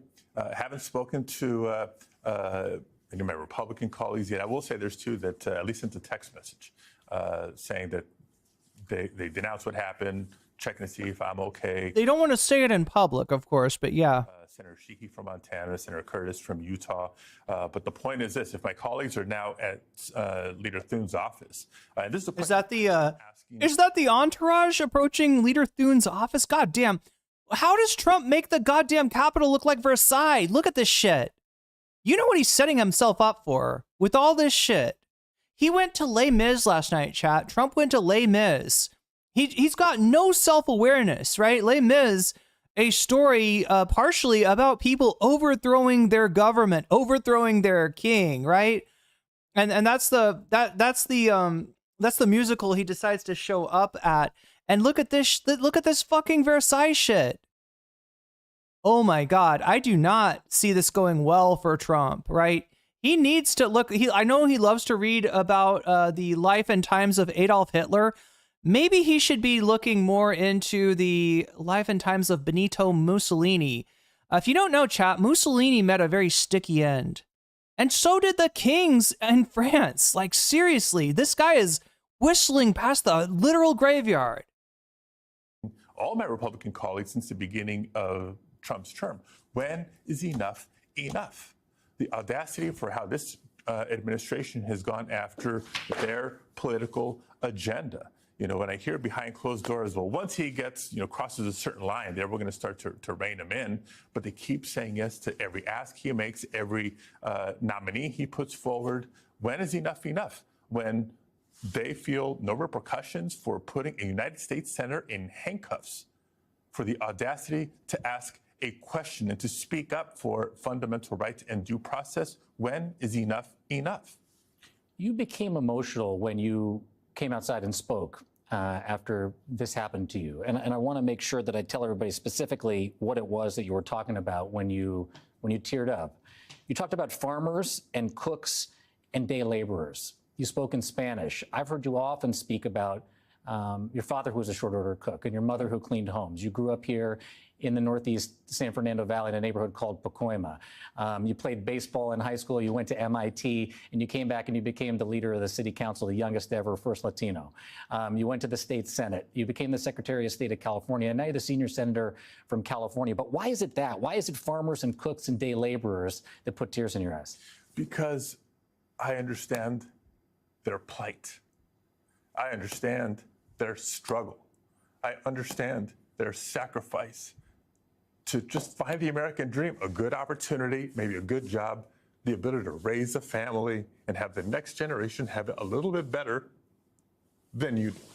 And so for all the talk about immigration, you know, the misinformation, disinformation about the, invasions and insurrections, it's all BS coming from Trump.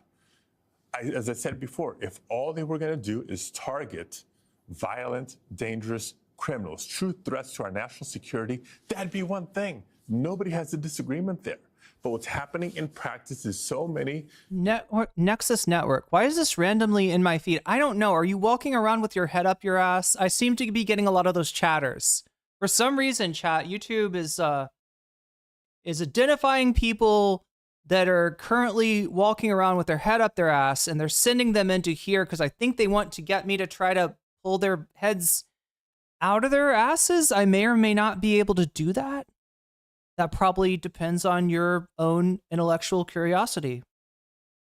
Yes, maybe undocumented immigrants, but who are otherwise law-abiding, peaceful, and hardworking. To think this administration changed policy for federal agents to enter schools, houses of worship, let alone workplaces. If immigrants are that bad, why is that where you're looking for them?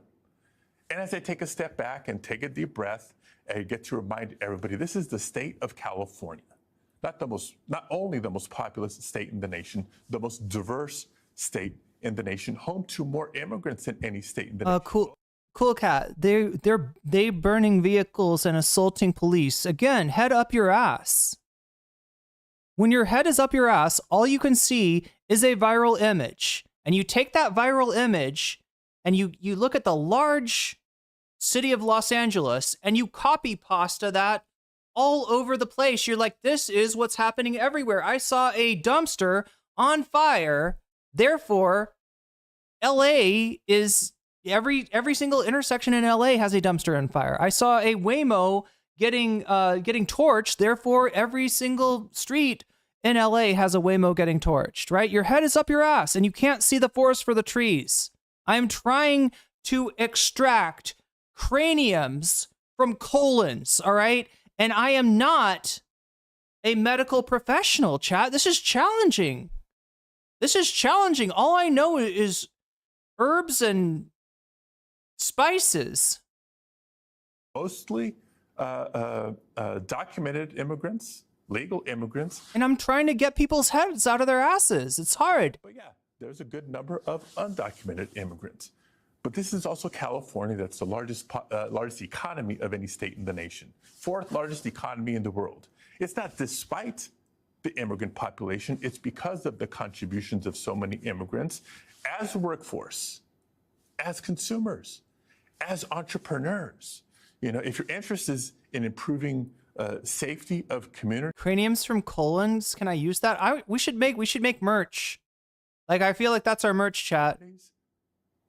We can just get someone to read my chats, Irene. I am now bad lefty. I'm sorry there's so many chats. I'm like, ugh. Thriving communities and economic growth, this is something to embrace, not to attack. But sadly, Donald Trump has had it since the first time he came down the escalator at Trump Tower before the 2016 election. Your mom and your dad were both immigrants from Mexico. When you look at the protesters on the streets that are standing up to, they started on Friday. Not real citizens, says Cool Cat. Cool Cat, do you know what the difference between a citizen and a non-citizen is? It's literally paperwork. It's bureaucracy. And we have a out-of-control bureaucracy that doesn't grant a legitimate pathway to citizenship unless you are fucking rich. Somehow, if you're Elon Musk, you are allowed to get an educational visa, drop out of school, and somehow not get kicked out of the country.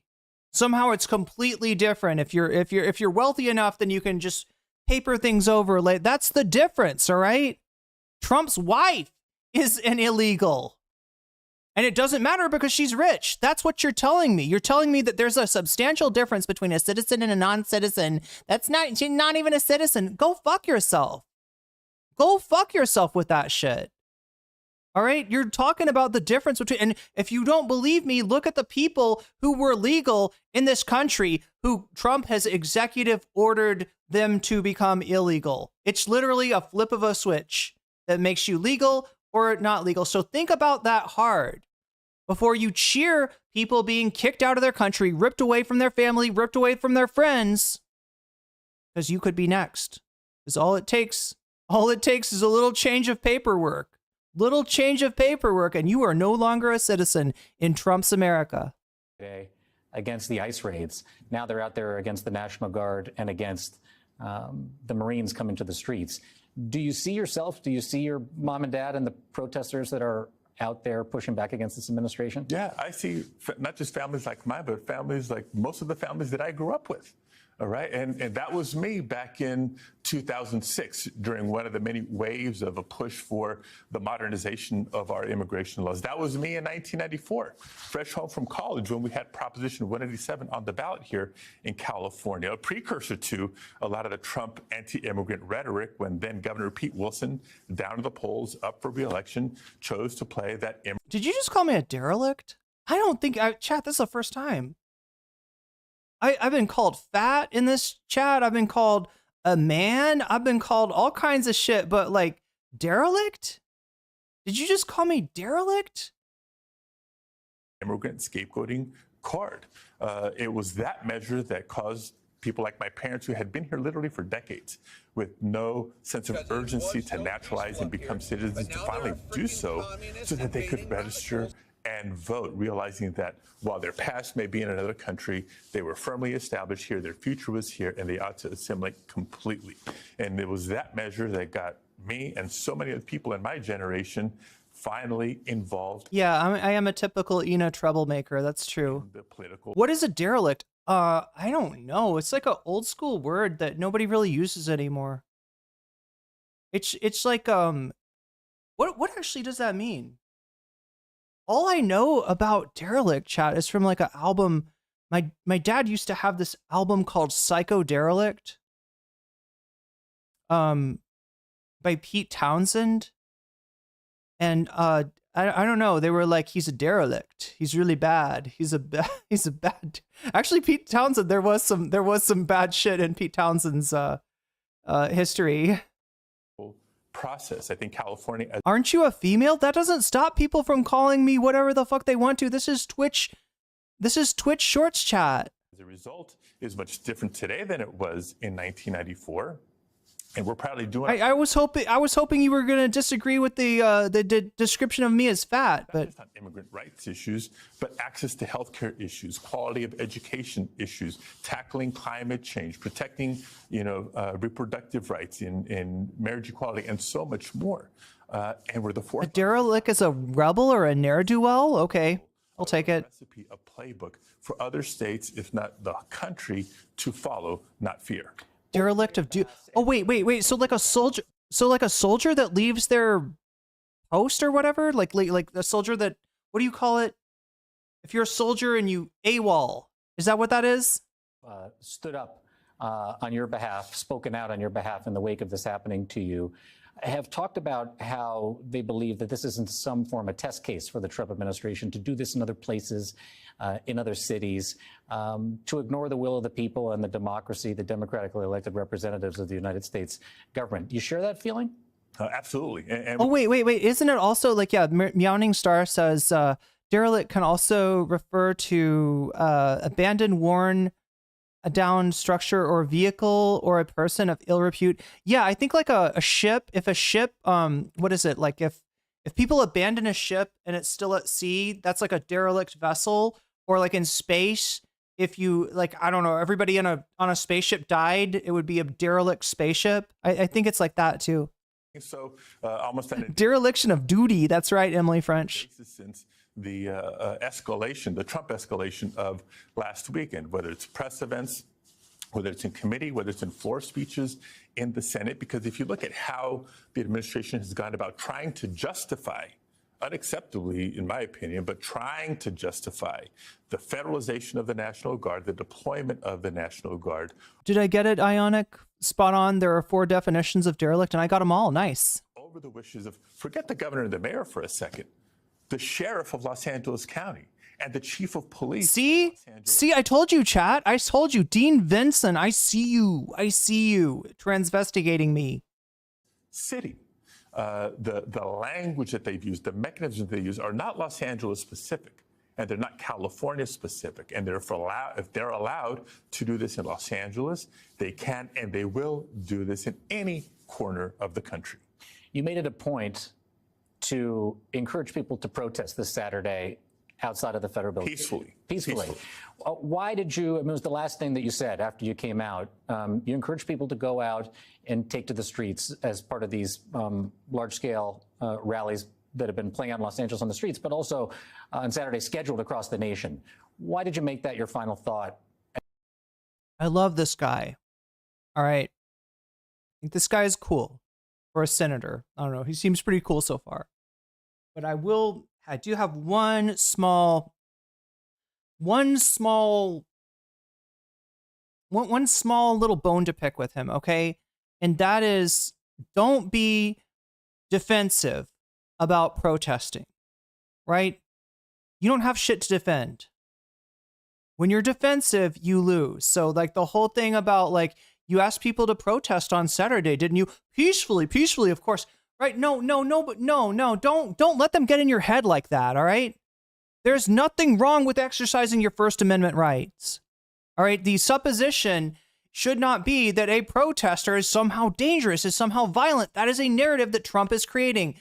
You know, I know what he's trying to do there is to try to emphasize that the, protesting that he wants is peaceful. But when you do you unintentionally associate the protests with what happens after dark from any number of people with any number of motivations. You don't have to be so defensive. You got to own it. Is Trump defensive? You know what I'm saying? This is the social media environment that we're in. You got to say it with your chest. You cannot be half-assed about things. We're gonna protest. Oh, but of course peacefully. Yeah, of course, that's what protesting is. You didn't ask people to, you didn't ask people to, do an insurrection. You asked people to protest. You don't have to be defensive about that. That's a small bone to pick. Overall, I really do like what he's doing. I want more Democrats like this. I want more Democrats like him, especially in the Senate, because they're in such short supply. And, we've even seen people like Bernie fuck up on that this week, being overly defensive, right? You don't need to do that. Being overly defensive makes you look guilty. If you're not guilty, why are you defensive? So don't do that. Okay, wow.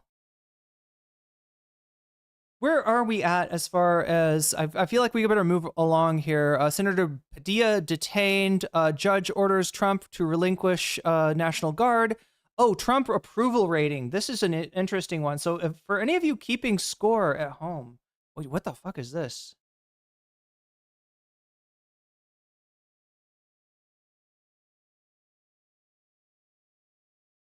Is it? Oh, God. Okay, so I so don't want to watch the Bulwark. They've got the story, though. They have the meats. They have the meats, and they're not afraid to use them.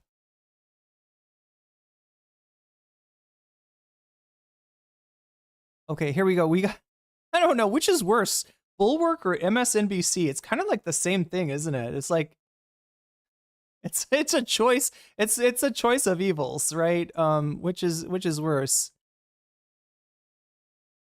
All right, so here we go. This is what I want to show you. The latest Quinnipiac poll. University. And it shows that 38% of voters approve of the way Donald Trump is handling his job as president. Now, chat, understand this is one poll out of many, okay? This is an a little bit of an outlier, but there is a trend downwards, right? So it is showing the same kind of trend that we're seeing in other polls. So, you know, is Trump, like, look at that, plus or minus 2.8%. So, you know, it could be, maybe he's at 41%, right? Maybe he's at 35%, okay? But I mean, there's a little bit of give in these polls. There's a little bit of margin of error. So, you know, we don't, you know, take this as an exact, precise reading, okay? But it is confirming the general direction of Trump's approval rating, which started off at about 50%. Half of Americans were willing to give Trump a chance. That is now shrunk to, you know, somewhere around 38, 40%, right? There's other polls that show different numbers. None of them have him above water. He's got a higher disapprove than approve in all the polls. He's got an over 50% of the public disapproving him in most of the polls. And yeah, this is the most recent poll, and it is trending downwards. It's lower than other recent polling, to underscore just 38% approve, while 54% disapprove of his performance in the White House. The president is also underwater on some of his top issues, including immigration. On that issue, Trump's approval rating has dropped down to 43%. Trump is... So would you say that maybe all of the Democrats that said that we should cave to Trump on immigration, did they owe the rest of us an apology? Do you remember that, chat? Do you remember the Democrats after the election that said, well, no, Democrats just have to surrender the Republicans on issues like immigration, deportation, crime, et cetera, right? Because the American people, we're just out of touch with the American people. We got to be more like the Republicans. Chat, they've been saying that since the 80s, and it hasn't worked for them. All it's done is made them loser libs. And nobody likes a loser lib. Down on questions of deportations, on the economy, trade, his handling of the nation's universities, as well as the conflicts in both Israel Hamas, not Israel Palestine. God damn, fuck you, MSNBC, fuck you. Gaza and Ukraine. A majority of the voters also had objections to his signature piece of legislation, which of course he has deemed the big beautiful bill. 53% of the... Damn. Oh my God. Chat, they're getting ready to pass this. Like, I would say it's more likely that they'll pass this bill than not. If they do pass this, this is literally like self-harm to the Republican Party. They are dismembering, and they are hobbling their party if they pass this bill. 27% support this shit. Those polled do not support the legislation. 27% do support it, and another 20% offered no opinion. So Mike Barnicle, some other polls lately have him a little higher than this. This is the lowest we've seen. But on the Mike Barnicle, his name is Barnicle, and he kind of is a barnacle. I don't know where the fuck he came from, but he's the guy that they always bring on my least favorite show on MSNBC, which is Morning Joe. Remember, Morning Joe is the guy that comes on with his wife, Mika Brzezinski. They have a show together, and before the election, he was calling Trump a fascist, straight up, right?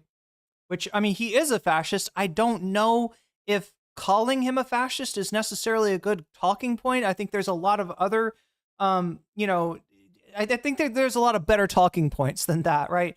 You know, talking about good governance, which is kind of what the Democrats were on about. It doesn't work when the government's not functioning well, right? So I think that was a big mistake. But yeah, this is Mike Barnicle. He is the barnacle on Morning Joe's butt. And Morning Joe are the husband and wife team that called Trump a fascist before the election.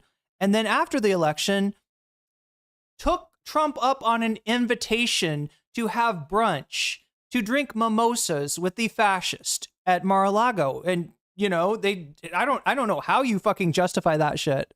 I don't know how you fucking justify that shit, but they did. And this is the reason everybody hates MSNBC and Morning Joe in particular. But yeah, Mike Barnicle, maybe just getting tagged with guilt by association. You know, he just has the unfortunate, you know, destiny to be the barnacle on Morning Joe's butt, and so he's getting slimed with the same unpopularity as they are.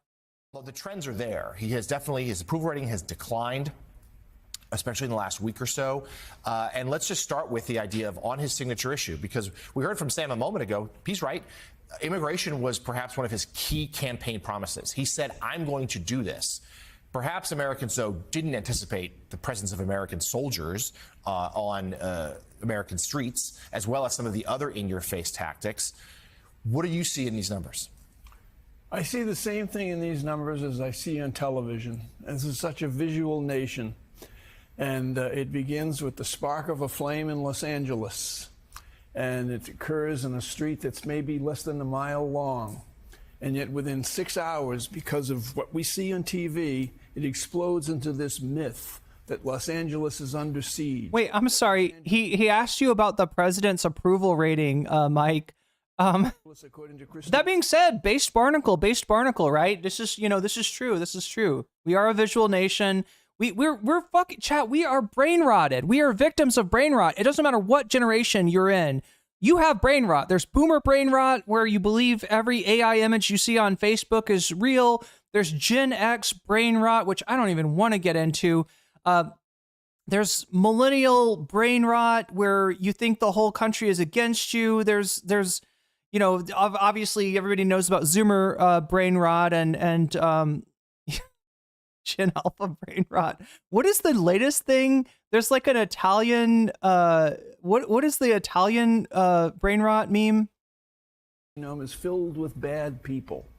That there are riots throughout Los Angeles, when that was just not the case. And so now we're into the contagion factor, John. But this isn't brain rot. This is actually pretty base. This is boomer-based boomer. At least on popularity on this. Again, we go back to the visual. What I don't understand why he.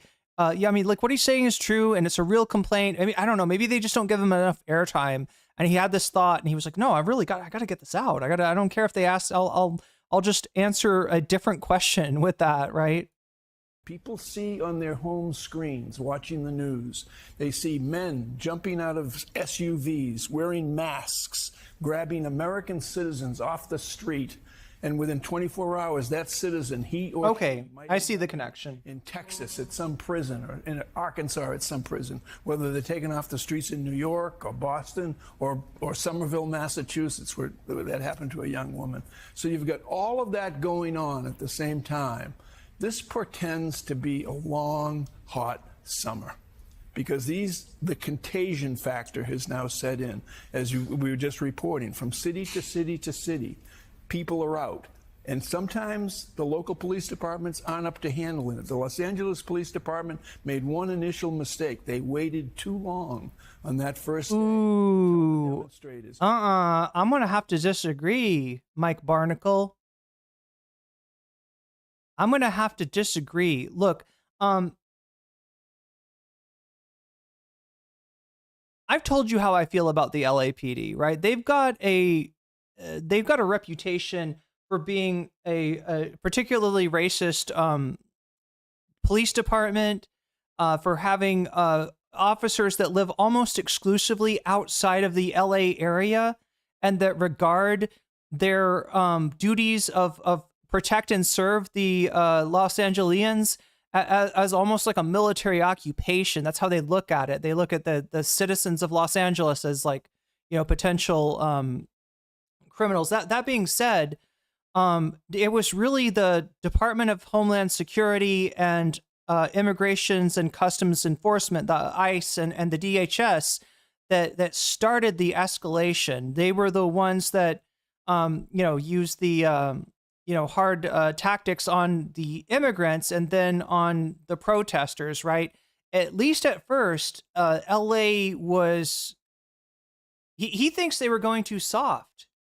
He thinks that they should have arrested some people, cracked some heads right away. I don't think that's true. I think that escalates things, right? But that being said, the feds were already escalating things, so I don't really see what the LAPD could have done. That being said, since Friday, they have been, I would say, contributing to the escalation. But yeah, I mean, he's seeing the escalation as coming from not cracking down hard enough. I see it as the opposite. You roll into a city with what looks like stormtroopers, you're going to escalate things. you're gonna make things worse. You allow people to vent their righteous anger, to exercise their First Amendment, and most protests will blow out. Most protests will run out of energy, right? Assuming that, the same thing that pissed people off in the first place isn't happening over and over again. Unfortunately, in this case, it is happening over and over again, and coming to a city near you soon, potentially. We have the power of arrest. These are handcuffs. You take one step forward, you raise any prospect of violence against us, you're going to jail. They just waited a little too long. They're doing fine now, but this is a troubled country. I think it's the exact opposite. I think that they may have had the right idea at first, and now they are, they're contributing to the escalation. The troubled issue. Yeah, and a lot of eyes will be on the protests this weekend. Numerous planned. And Ali Vitale, the Trump administration basically has made two big bets, right? One's on immigration. Just talked about that. The other is this signature piece of legislation where it's the entire Trump Republican agenda in one package. And this poll suggests Americans don't really like what they're seeing. And yet they're reportedly, the Trump administration, trying to sell this on Capitol Hill as popular in various ways. For example, telling lawmakers that not letting tax cuts lapse, basically saying that they're cutting taxes even though they're just preserving what's already there, is popular with the American people. So they're trying to make that political sell to lawmakers who, with the passage of time, might be getting more and more uncomfortable with this bill. But I also think it's important to lay out the landscape and kind of build upon what Mike Barnicle was just saying, that this idea of protests spreading throughout the country and the backdrop of just this last week alone, the White House starting the week by leveraging these National Guard troops in Los Angeles against the objections of key state leaders there, then following through to the entirety of the week that will culminate on Saturday with this military parade that most Republican senators say they're not going to be able to go to for scheduling issues or because they have concerns about the cost. All of it is meant to leverage the military might of this country, put it on display, and show that Trump is atop of it. It's clearly an optics feature that he is very keen on. The White House keen to say that it's an outgrowth of their immigration mandate, and yet most of the sources that I talk to who are concerned about this optic say that the more that it gets into a military space and the less it gets in an immigration space, that's where the scales could potentially tip. Okay, so I'm kind of pissed off that they didn't get a little bit more granular with that poll, because there was more data in there. I'm going to see if I can find it for you. I know I saw it recently. All right, so when I say granular, you see that Trump is underwater. He's been underwater for a while, but he's further underwater. We haven't really seen Trump. We haven't seen polls showing Trump to be in the 30s before, and now we are, right? And we've also seen that issues that he potentially won the election on, right? Issues that that most of the American public supported him on, like immigration and deportations. Now he is underwater with those issues. Now most Americans do not like what the president's doing, right?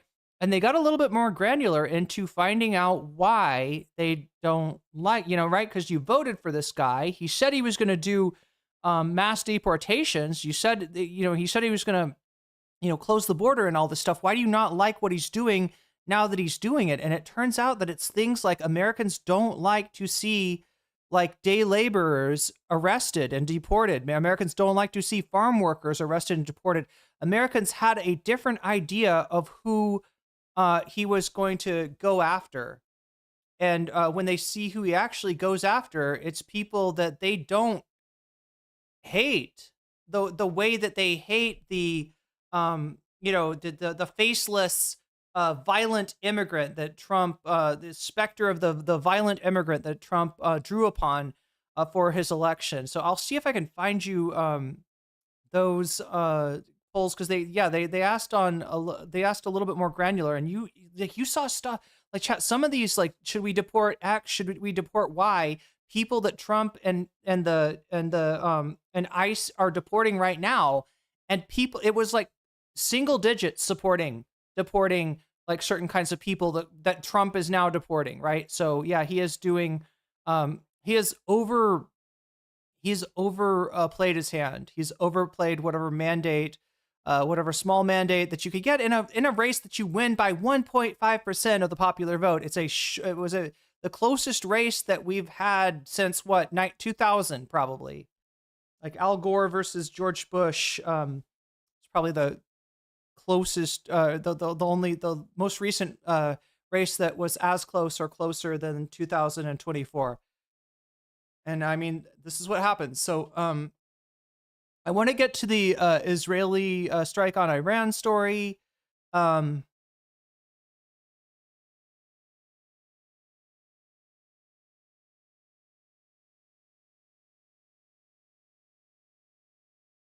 really want to figure out where I...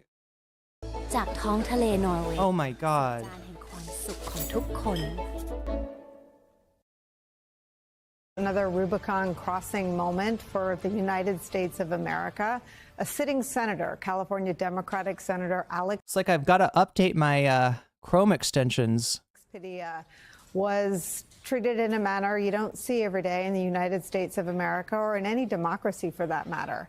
Today he was forcibly removed from a press conference that was being held by Homeland Security Secretary Kristi Noem. The sitting senator was then handcuffed and his body was placed on the ground. The video released by Senator Padilla's office shows what I just described. Sir, hands up. I'm Senator Alex Padilla. I have questions for the secretary, because the fact of the matter is a dozen violent criminals that you're rotating on your hands off. How many of our ICE agents have been docked? On the ground. Hands behind your back. Hands behind your back. If you let my hands go, I'd put behind my back. All right. Cool. One hand. Lay flat. Lay flat. Other hand, sir. Other hand.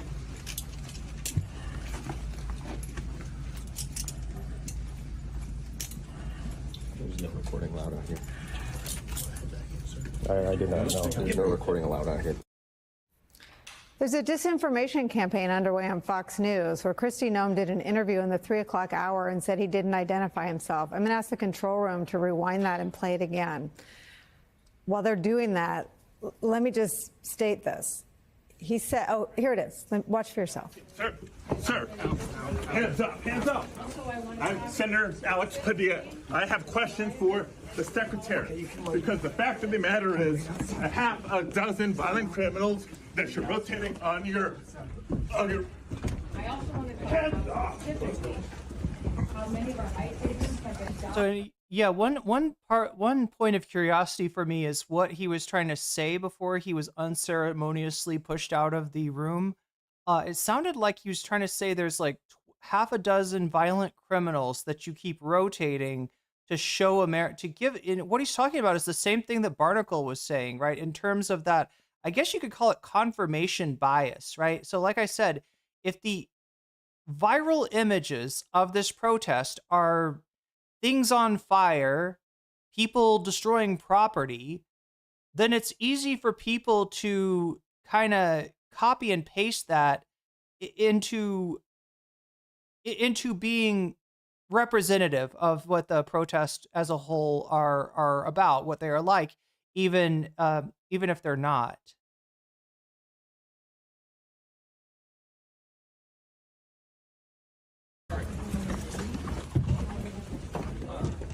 And what he said was, you've got half a dozen violent criminals that you keep rotating, you keep showing people.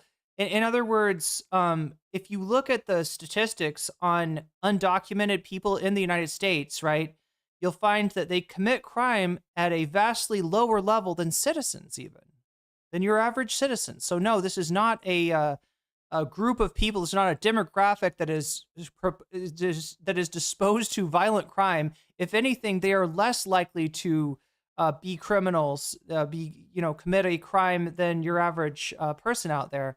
And so what they have to do is they got to find, all right, where are some examples where undocumented immigrants did do something bad? Lake and Riley, right? And then he's saying half a dozen, so like 5 other instances of an actual violent criminal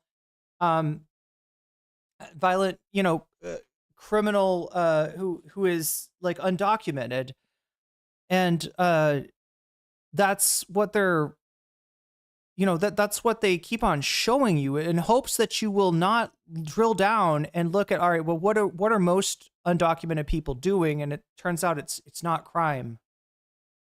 All right, most of them are working hard and maybe even sending home money to people from their home country. Right, they're the opposite of how they're being portrayed.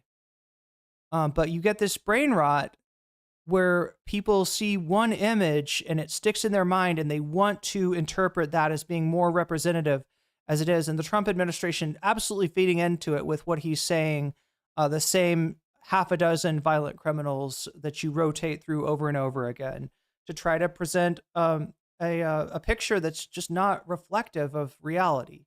That's why I make fun of Trump supporters, chat, is because when I see somebody walking around with their head up their ass, it's hard for me not to point and laugh. And that's what you look like. That's what you look like. If you're like the protests, they're more like riots, actually. Your head is up your ass. You're walking around with your head up your ass. You look ridiculous, and you can't see. You wouldn't know if the protests are violent or not because you're not looking at reality. You're looking at whatever the fuck Trump wants to shove up your ass for your, for you to see, right? And it's a biased, it's a biased selection. On the ground. Hands behind your back. Hands behind your back. If you let my hands go, I'm behind my back. All right. Cool. One hand. Lay flat. Lay flat. Other hand, sir. Other hand.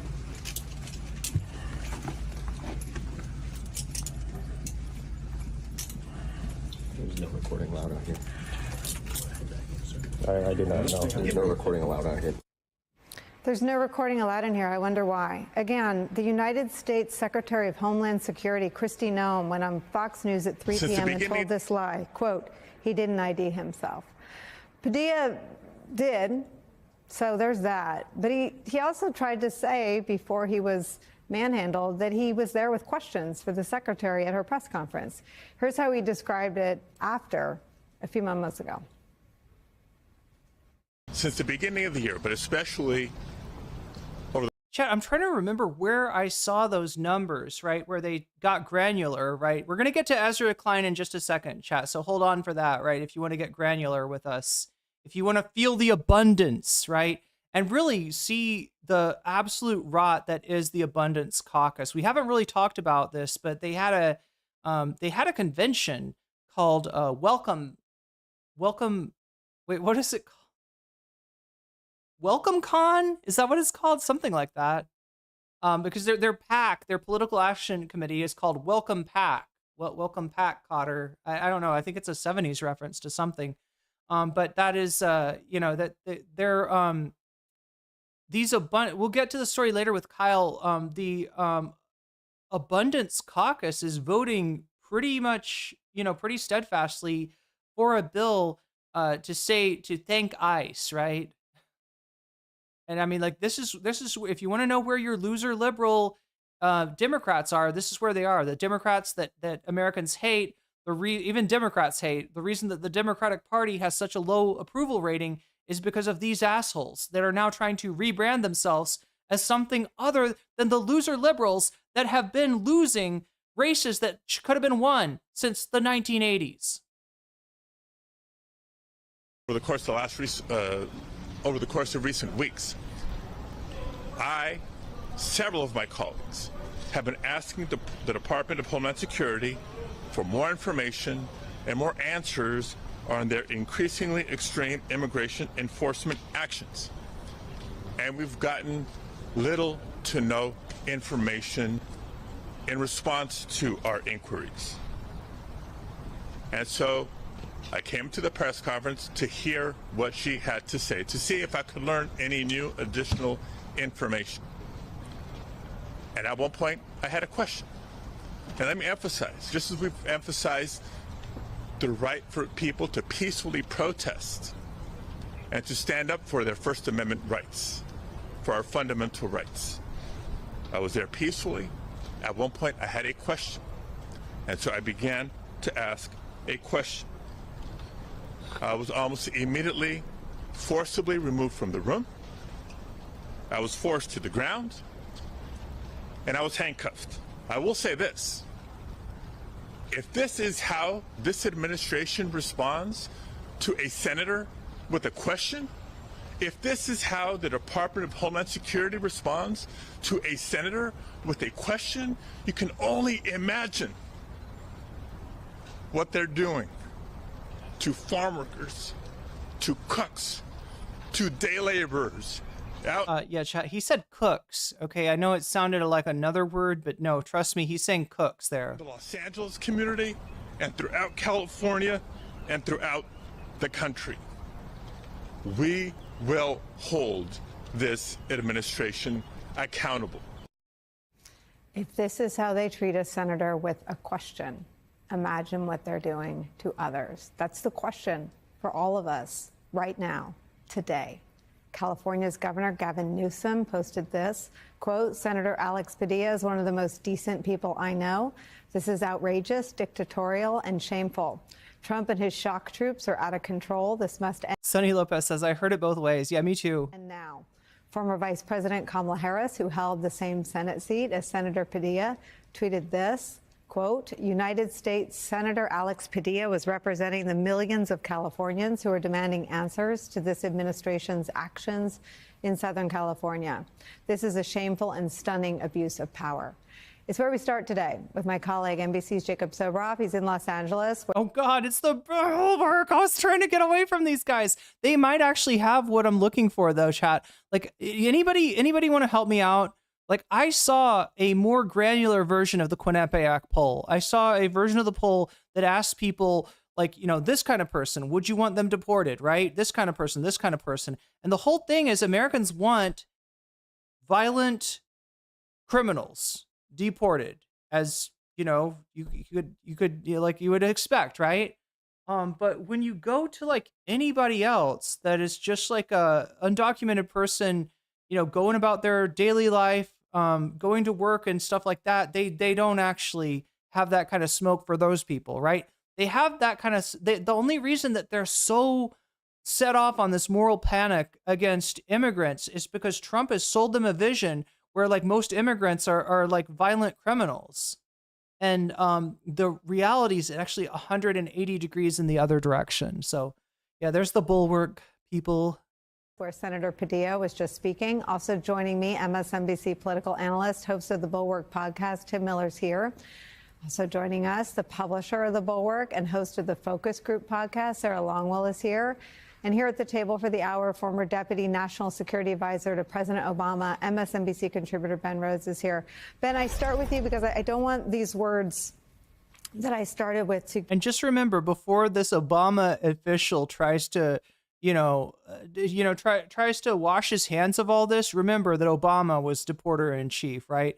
Obama did this same kind of policy that Trump's doing in I guess, a kinder and gentler type of way. So, but just remember that it's the weakness and the intransigence of the Democrats and the failure, even after having all three branches of governments, the failure of the Democrats to create a pathway to citizenship that has allowed Trump this lane in the first place. So get old because they mean the same thing, even though we've had to say it twice this week. Wait, if they've been here working for years, we should keep them. That's what most Americans think, Sibal 5.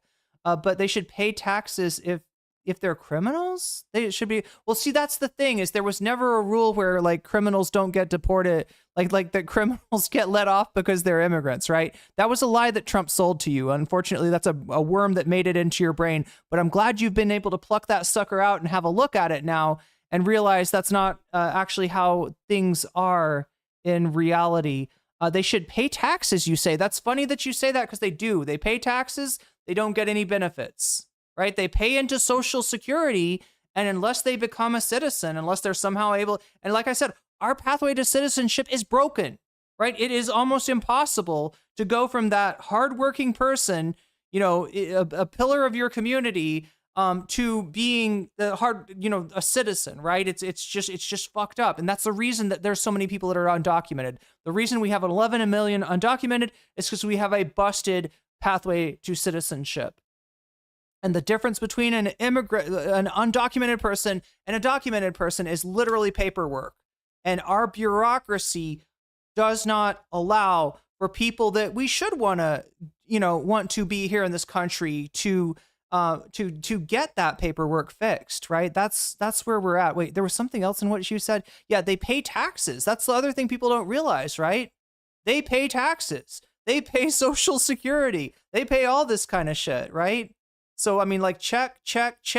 I guess you're in favor of immigration now. Congratulations. Congratulations for, look, Chad, we can get some heads out of some asses. You know, it can happen as a treat once in a while. I'm not here to try to de-radicalize, but, I'll do what I can. It's a Rubicon crossing moment to forcibly remove a sitting United States senator from a press conference, as he said, quote, with a question. It was also a Rubicon crossing moment in this hour yesterday when the National Guard detained, carried out seeming law enforcement functions on this. Meowing Star says non-citizen immigrants pay nearly $90 billion in taxes while simultaneously being, yes, ineligible for benefits. Streets of Los Angeles, but this is where we are. Yeah, and that's difficult to watch. I mean, I think what I'd say, Nicole, is that the authoritarianism is the point. That's what's happening. We are at that moment. We are only 5 months. Oh, no, sorry, Sibo, to be clear, I'm not talking about sales tax. I'm talking about income tax. In fact, that is the cruel irony of the Trump administration, right? You may have heard a story about a company called Palantir that was contracted by the Trump administration to create a database, right? Database connecting, things like your taxes with your immigration status, for instance. This is a company that you might remember from the Bush administration. This was the company that went after WikiLeaks when they were trying to blow the whistle on the collateral murder that the Bush administration was doing. And now Trump, who has got his start from saying, I am not Bush. I do not support, I'm not Bush and I'm not Hillary, right? I do not support the war in Iraq, right? Now, if you really actually roll it back, he did support the war in Iraq, but he had the good sense to change his mind before he ran for president and make a big deal about it, which Hillary never really, apologized for that. Hillary really never made. But the one thing that people sometimes give him credit for is a break from the past with the neocons. Now, I would point out that he's probably worse than the neocons, but I also want to point out he's picked up where the neocons left off. We're back in the war on terror, if you've noticed, right? This moral panic against Palestinian protesters, this calling everyone a terrorist. We're back in the war on terror, thanks to Donald Trump. So he might have made fun of Jeb, which I somewhat enjoyed. He might have talked shit about George W., which I, definitely appreciate. But he is not that different at the end of the day. He's bad in the same way that the Bush administration was bad. But yeah, I'm getting off track, aren't I? I'm getting distracted. Into this administration. And they already have the United States military in the streets of a major city for no reason whatsoever, serving Donald Trump's personal policy and political interests over the objections of state and local officials, including the officials who are supposed to have the authority over that. They're already demonstrating that they have no accountability for what they're doing. They won't even answer questions from a United States Senator, and when those questions are asked, he is treated in the manner that we just saw. They're trying to convey that nobody can challenge their authority, that nobody even has a right to know why these troops are in the streets. Oh God, that's right, George. We got to get into the slop tubers. How long they're going to be there. I'm getting this is why I hate covering news. It's because the news is like so much news to cover, and there's always more. What I worry about is maybe those troops don't come home, Nicole. Maybe it's just normalized. They want to make people get used to the fact that ICE can pick up anybody that they want. Look, ICE didn't used to be a thing. ICE only exists after the Patriot Act, a disgusting piece of legislation that I think should be repealed and replaced. If Donald Trump really wants to do a repeal and replacement, He should stop trying, and which he still is. He's still trying to gut Obamacare. He's still trying to gut the Medicaid expansion in his big beautiful bill.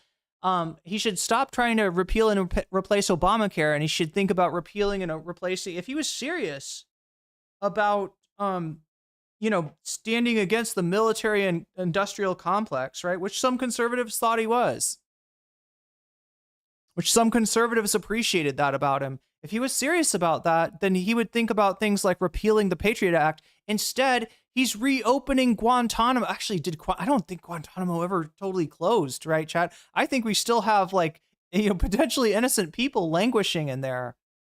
I mean, this is again another mistake by the Obama administration. Obama promised to shut down Guantanamo, and he didn't have the guts to do it at the end of the day. It wasn't important enough for him to take the political risk to do what he should have known was right. And hence now we have Trump opening up Guantanamo for immigrants. Wherever they want, whoever they are, whether they've committed a crime or not, whether they're a U.S. person or not, you're not allowed to ask questions about it. If you get asked questions about it, you're going to get thrown to the ground and handcuffed, even if you're a United States senator. We are here 5 months into this administration. Where is this going? And what I'm worried about is their normal behavior in the United States of America. I've been on the show with you to talk about other authoritarian leaders. I've been on the show to talk about, say, Viktor Orban, who we hold up as a kind of model of an illiberal leader. He's never done anything like this. This is so far beyond what we've seen in other authoritarian countries. So this is not a question of whether we're democratic backsliding. We're way beyond that. We've backslid.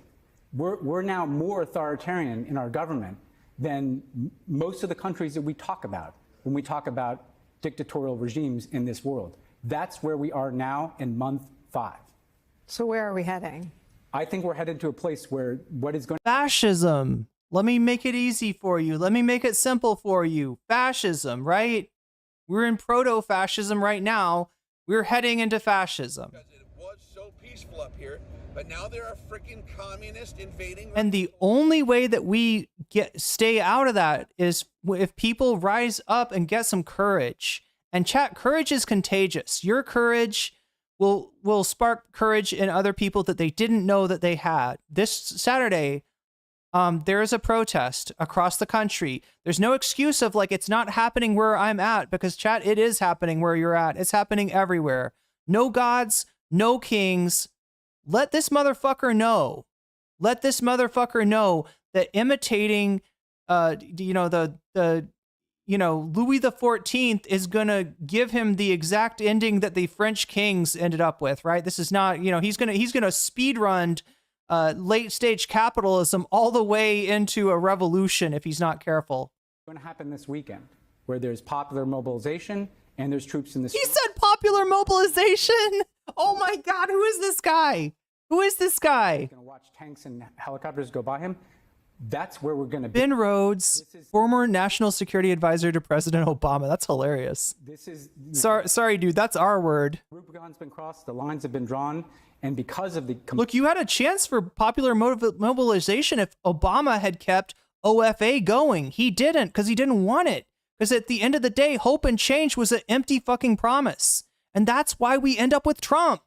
When you fucking blackpill an entire generation of millennials that go out into the streets to make sure that Obama wins over Hillary Clinton, and the end result is not that different from what they'd get with Hillary Clinton. That's how you blackpill an entire fucking generation. That's why you have Trump in the first place, right? We don't get Trump, but through Clinton and Obama and a long line of loser liberals. Complete abdication of responsibility from the Republican Party in this country. How does John Thune, the Senate Majority Leader, how does he feel about one of his colleagues being thrown to the ground and handcuffed? We've heard nothing from them. So it's up to the people on the streets. Well, don't worry, chat. Chuck Schumer's on the job. Chuck Schumer will go down there and give Thune a piece of his mind. And he'll write him a strong-worded letter. That's where we're going to be. We're just going to be in a place. The Baileys don't like it when you mistreat a U.S. senator. It's a very difficult place, and it's hard for people to hear. But I'm glad that people are mobilizing, because this is not something that we've ever seen before in the history of this country. And this is just where we're going to be until either some people get some backbone who actually have power to stand up to Trump, the courts, the Senate Republicans, or we're just going to be here until we can get to another election. If there's not a military national emergency declared to prevent that election from happening. I think we have to start talking about these things. I want to do one more thing before I bring Jacob into this. It's not often that you get to see the propaganda forming in real time. And the video was available before Kristi Noem's 3 p.m. Interview on Fox News was announced or notified with a little box to promote it. And the video shows Senator Alex Padilla saying, quote, "I'm Senator Alex Padilla. I'm Senator Alex Padilla." I don't know who interviewed Kristi Noem, but Kristi Noem tells this lie, quote, "He didn't identify himself." The lie isn't corrected, so now millions of people, that network has a huge audience, heard that lie. What is the role of propaganda and unchecked, uncorrected lies in the media in an autocratic lunge? I think if you want to look at an example, it's Russia, right? And in Russia, what you have, if you watch television, all you see is an alternative reality that is not reality. It is a reality that the regime wants you to think is reality. It's a pretty distinguishing character. It's a fairly distinguishing characteristic of fascism. That is what. Although you could say that like there's somewhat of an alternative reality, that's like look, the U.S. has flirted with this a lot, right? Especially during the Cold War. Like alternate reality that the United States is doing really well in Vietnam. We're totally going to win that war. We're doing our best for the South Vietnamese to protect them. No, we impose a fucking puppet dictator on them. It's what we did, right? We were opposing the will of the Vietnamese people, and that's just, pretty history, has made that pretty freaking obvious. But yeah, the United States has definitely flirted with alternate realities, but at some point somebody pops that bubble. In the case of Vietnam, it was Walter Cronkite who finally told the American people that we are not winning in Vietnam. And not only that, but we're doing a lot of fucking horrible shit. A lot of horrible poisoning people's, poisoning their fucking their country with Agent Orange, burning people with napalm. Yeah, we were the bad guys. We were the baddies in Vietnam. Fox News is. It is no different than the state media that we see in places like Russia. I'm from Los Angeles. I just got here yesterday. There's no burning of LA to the ground. They've created a complete fiction on television, running in a loop the same 4 or 5 images of the same burning car, right? They're going to kind of force down the throats of the people that watch and consume their media or their social media a complete false reality. And it makes it incumbent on us to that's what Fox News is. Whatever we can in our personal communications with our neighbors, as well as the platforms that we have to communicate a reality. I just want to say one other thing, Nicole. There's a racialized component to this. Alex Padilla is brown, right? And let's just name this too. Like they're going to kind of otherize him in the same way that they're trying to otherize the kind of people that are being rolled up in a lot of these raids, including people who've committed no crimes, including people who may be here illegally. That's where they're starting, but it's not where they're going to end. The end goal is there not to be dissent in this country. And that's to end where I started, that's the purpose of that kind of alternative state media reality, to ensure that there's no dissent, there's only our version of reality. All right, so I'm way behind, chat. I am way, way, way, way, way behind. I want to bring into this conversation, and Ben, so I'm going to skip right to, I'm sorry, I feel like there's more I could say about this. There's more that I want to say about this, but we got some slop tubers to get to. And before we can get to those slop tubers, we got to go through Israel-Iran, which may be, oh no, chat, this looks bad. 1 hour ago. Okay, let's watch this one. This one's the more recent one. It was so peaceful up here, but now there are freaking communists invading radicals. When I started out the stream, I knew that Israel had attacked Iran, right? I knew that there was explosions in Tehran. I wasn't sure what the targets were. I'm looking at my sidebar now, and it's kind of the worst case scenario. It looks like the targets were nuclear sites. That is likely to start a major war that Israel is not going to be able to handle itself. and they are going to attempt to pull the United States in to save their bacon. Sitting here, she can't go too far because we're at the same table. Richard Engel, who's of course the chief foreign affairs correspondent. Richard, Courtney's frantically typing on her phone right now. I know you were in touch with a lot of people. What we didn't know at the top of the show or a few minutes ago is what they exactly had hit. Courtney gave us some updated reporting on that, how expansive this will be, if there are additional capabilities and capacities that were being used, who knew what when, I guess. I know you've been did they kill anyone with a pager? Doing a lot of reporting. What do you know at this point? Give us your sense of what's happening. So sources in Tehran described this as a very wide-scale attack, that it wasn't just nuclear facilities, that Iranian leaders were targeted, that residential compounds were hit, that top officials in the... Welcome, Raiders. Welcome, streamers. Glad to have you with us on this lovely night, Ecloplex Media. I hope you're all doing well tonight. You're just joining us as we transition from a lengthy discussion of Los Angeles and Alex Padilla and all that good stuff to a short little... Well, I got to cover this, chat, because this is big news, right? Israel has attacked Iran. The United States was negotiating with Iran, trying to make another nuclear deal like the one that Trump destroyed in his first term, the nuclear deal that Obama signed, which kept Iran from enriching their uranium to weapons grade. The problem is that the United States wasn't arguing in good faith. They were asking for something ridiculous, which was for Iran to just have no even civilian nuclear program, which is basically a no-go. That gave Israel a chance to make its military plans, and it looks like now those plans have been carried out. The question is, will the Israeli tail wag the American dog into war with Iran, which I'm assuming even the right-wingers in my chat probably don't want, right? I'm assuming. I don't think anyone wants a war with Iran, right? I mean, the true Trumpies think that he's the candidate of peace, but it's not what I've seen. The Iranian Revolutionary Guard, that are top officials related to Iran's nuclear program were targeted. So there was a decapitation element to this attack to try and eliminate the leaders of Iranian leaders who were involved in the military or involved in the nuclear program.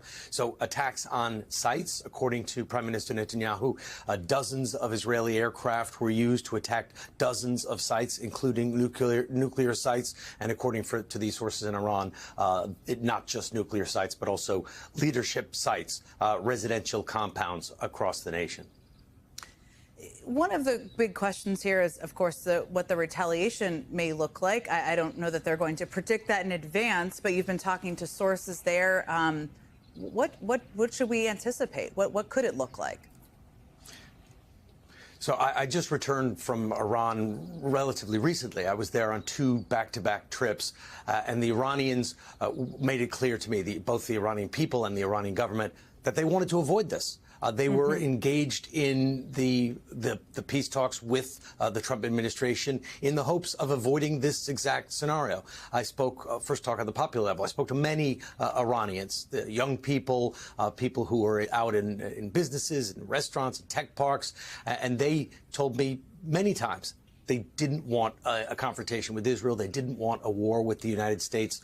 They were hoping that the U.S. And Iran would reach an agreement that could see sanctions lifted so Iranians could travel. They were optimistic. The currency in Iran was going... Daniel Price, the uranium Iran isn't remotely close enough to the percentage level needed to create a nuclear weapon. True. Emily French, it's the allyship with Russia and China that makes this dangerous. This is a truly dangerous game. This is a truly dangerous game. Look, here's the deal, all right? Russia is a nuclear power, has retained a lot of their nuclear arsenal, the nuclear arsenal from the Soviet Union. And when they went into Ukraine, there was some concern that the United States supporting Ukraine could spur a, series of events which might end up with a nuclear exchange between the United States and Russia. That would be, nobody wants that. Nobody wants that. It'll be the end of life as we know it if that happened. Right? Now, this didn't happen, and I want to propose an explanation for why. Russia, by and large, by most of the world, was seen, rightly so, as the aggressor in that attack on Ukraine. So, were Russia to go to war with the United States over Ukraine, they wouldn't have much support. But now there are freaking communist invading radicals. Russia's only chance of coming out of that war with the United States intact would be to have a massive amount of support on its side, right? So it makes sense that even though the Ukrainians kept on pushing the envelope, kept on attacking deeper inside Russian territories, and using American weapons to do that, right? The Russians did not push this to nuclear war. Now, when we look at Israel, most of the world views Israel as an evil, evil state. They see what's going on in Gaza, and they rightly judge, the IDF and the Israeli government as being fucking monsters. So if war should break out due to a conflict between Israel and Iran, if Russia enters on the side against Israel, in other words, the side against the US, they will be seen by, a large percentage of the world as being on the right side. All right. So this is a war that Russia's actually there's more of a chance for a war between major powers out of this scenario than there was for Ukraine. Up while I was there, people were making plans about the future, hoping that they could make a deal with a more transactional. Zirin X says, why evil? Because they're killing innocent civilians. They're genociding Gaza. They're not allowing food into that area. They're starving people to death. They're shooting babies. There's been sniper bullets found in babies' heads. That's why. If you haven't been paying attention to this issue. President Trump, even though he had torn up the first nuclear agreement, they thought, okay, maybe Trump was just looking for a better deal and that they could get a better deal and avoid this situation. That's on a popular level and on a government level. The government officials told me repeatedly they didn't want a conflict. They wanted to reach a negotiated settlement. I spoke to a top official in the Supreme Leader's office who laid out terms. He said, "This is what we expect." Wait, Austrian painter. God damn! I didn't even get the Hitler reference. Ukraine defended themselves by taking out equipment used to attack civilians. That's not an attack. That's defending. Yeah. They're I will agree with you there. Person named after whose name is apparently a Hitler reference. I will agree with you that, and I wasn't. I think you misunderstood me, right?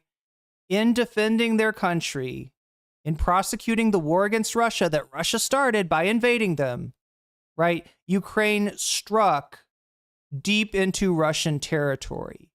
Some people thought that kind of provocation could cause a series of events which would end in a nuclear exchange between the United States and Russia. It didn't. And I think the reason that it didn't is that people rightly see Russia as the aggressor and Ukraine as defending itself, right? But in Israel, people don't feel that way about Israel. Israel has clearly been the aggressor ever since the early 20th century against the Palestinian people. And more and more people are waking up to that, and more people are seeing what they're doing in Gaza. Israel has become more of a pariah state than even South Africa was, the other apartheid country back in the 1980s, right? And so, if a conflict should break out involving Israel, people are more likely to see the opponents of Israel, which would be Iran and potentially Russia, as being on the right side. So whereas the Ukraine conflict is not a conflict that Russia can get a lot of support for. They've got some support from China. They've got some support from North Korea.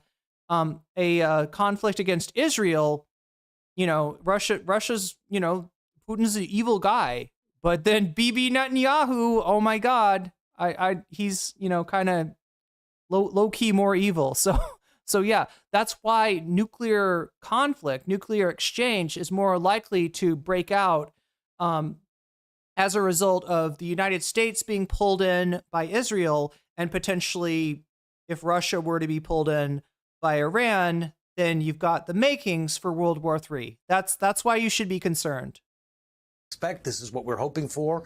And he said that they wanted to enrich a very low level of uranium or low. Yeah, I agree with you, Austrian Painter, that Russia will not use nukes on in regards to the Ukrainian conflict, right?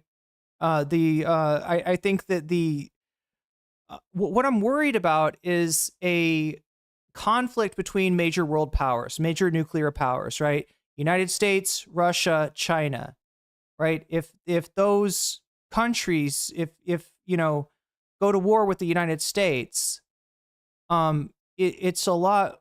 So a war between major powers is more likely in the Israel-Iran conflict because Israel is largely seen as being on the wrong side of that conflict. So Russia could anticipate more support than they would get in a war with the United States based on Ukraine, right? People rightly see Russia as the aggressor there, and people rightly see Israel as the aggressor in the I mean they're straight up attacking Iran. Yeah, they're definitely the aggressor here, right? And there's a precedent for this, right? People that are perceived as having started a war are more likely, do not get and retain allies, right? And so for Russia to prosecute a major war with the United States, they'd have to have a lot of people backing them up. They could potentially have a lot of people backing them up if the United States jumps in on Israel's side and Russia jumps in on Iran's side. Yeah, this one's really dangerous, is what I'm saying. Level of uranium. They wanted to get rid of the highly enriched uranium that they already have. This highly enriched uranium that apparently Israel now says was the reason why that it targeted Iran at this moment. Although, like I said, top Iranian officials told me they were willing to get rid of it, and they were working out those details in ongoing negotiations. So this is something that the Iranians didn't want and we're hoping to avoid with these negotiations that were, at least until a few hours ago, very much ongoing. You know better than almost anyone, Richard, that they have to save face in moments like this. And I was asking Ben Rhodes about this. I asked Senator Adam Schiff about this, even as they wanted to pursue a negotiation and go back to a version of the deal that Trump ripped up years ago to get sanctions relief, as you said. Is that something they could do at this point, given these strikes? Very likely that Iran will retaliate, because the Iranian government was also somewhat divided over this negotiated process. There are hardliners in Iran who were stressing that this was a waste of time, that the U.S. was just trying to fool Iran, was playing to sort of expose their weaknesses, that they would be duped in the end, that the Iranians shouldn't go down this path. And those hardliners will be proven right. Those who were pushing for negotiations are going to be in a very difficult position right now in Iran when they see what has just happened and what is apparently still going to be happening. So it seems very likely that Iran will respond, if only because of the domestic politics that it faces, because there are hardliners who said that this was the result that was coming, that this was something that Prime Minister Netanyahu was always going to do, and that the negotiations were fig leaf cover for this. So I think it's very likely we're going to see some sort of military response. The question is, does Iran have the capability to, especially now that it is under attack, to do the kind of damage against Israel that would force it to stop an ongoing military assault? Scary stuff, chat. And unfortunately, that's all I can give you right now. We're gonna need to see, we're gonna need to see what the light of day looks like tomorrow, essentially, to know, really where we stand with Iran and Israel. But it definitely doesn't look good. It definitely does not look good. So there we go. Let's. I hate to only give you this much, right? But we got a lot still to cover, and I have gone 6 hours in this stream. That's wild. We've done Trump's approval rating. We've done the Israel attack on Iran. Yeah, let's move into these abundance fuckers. The Ezra Kleins.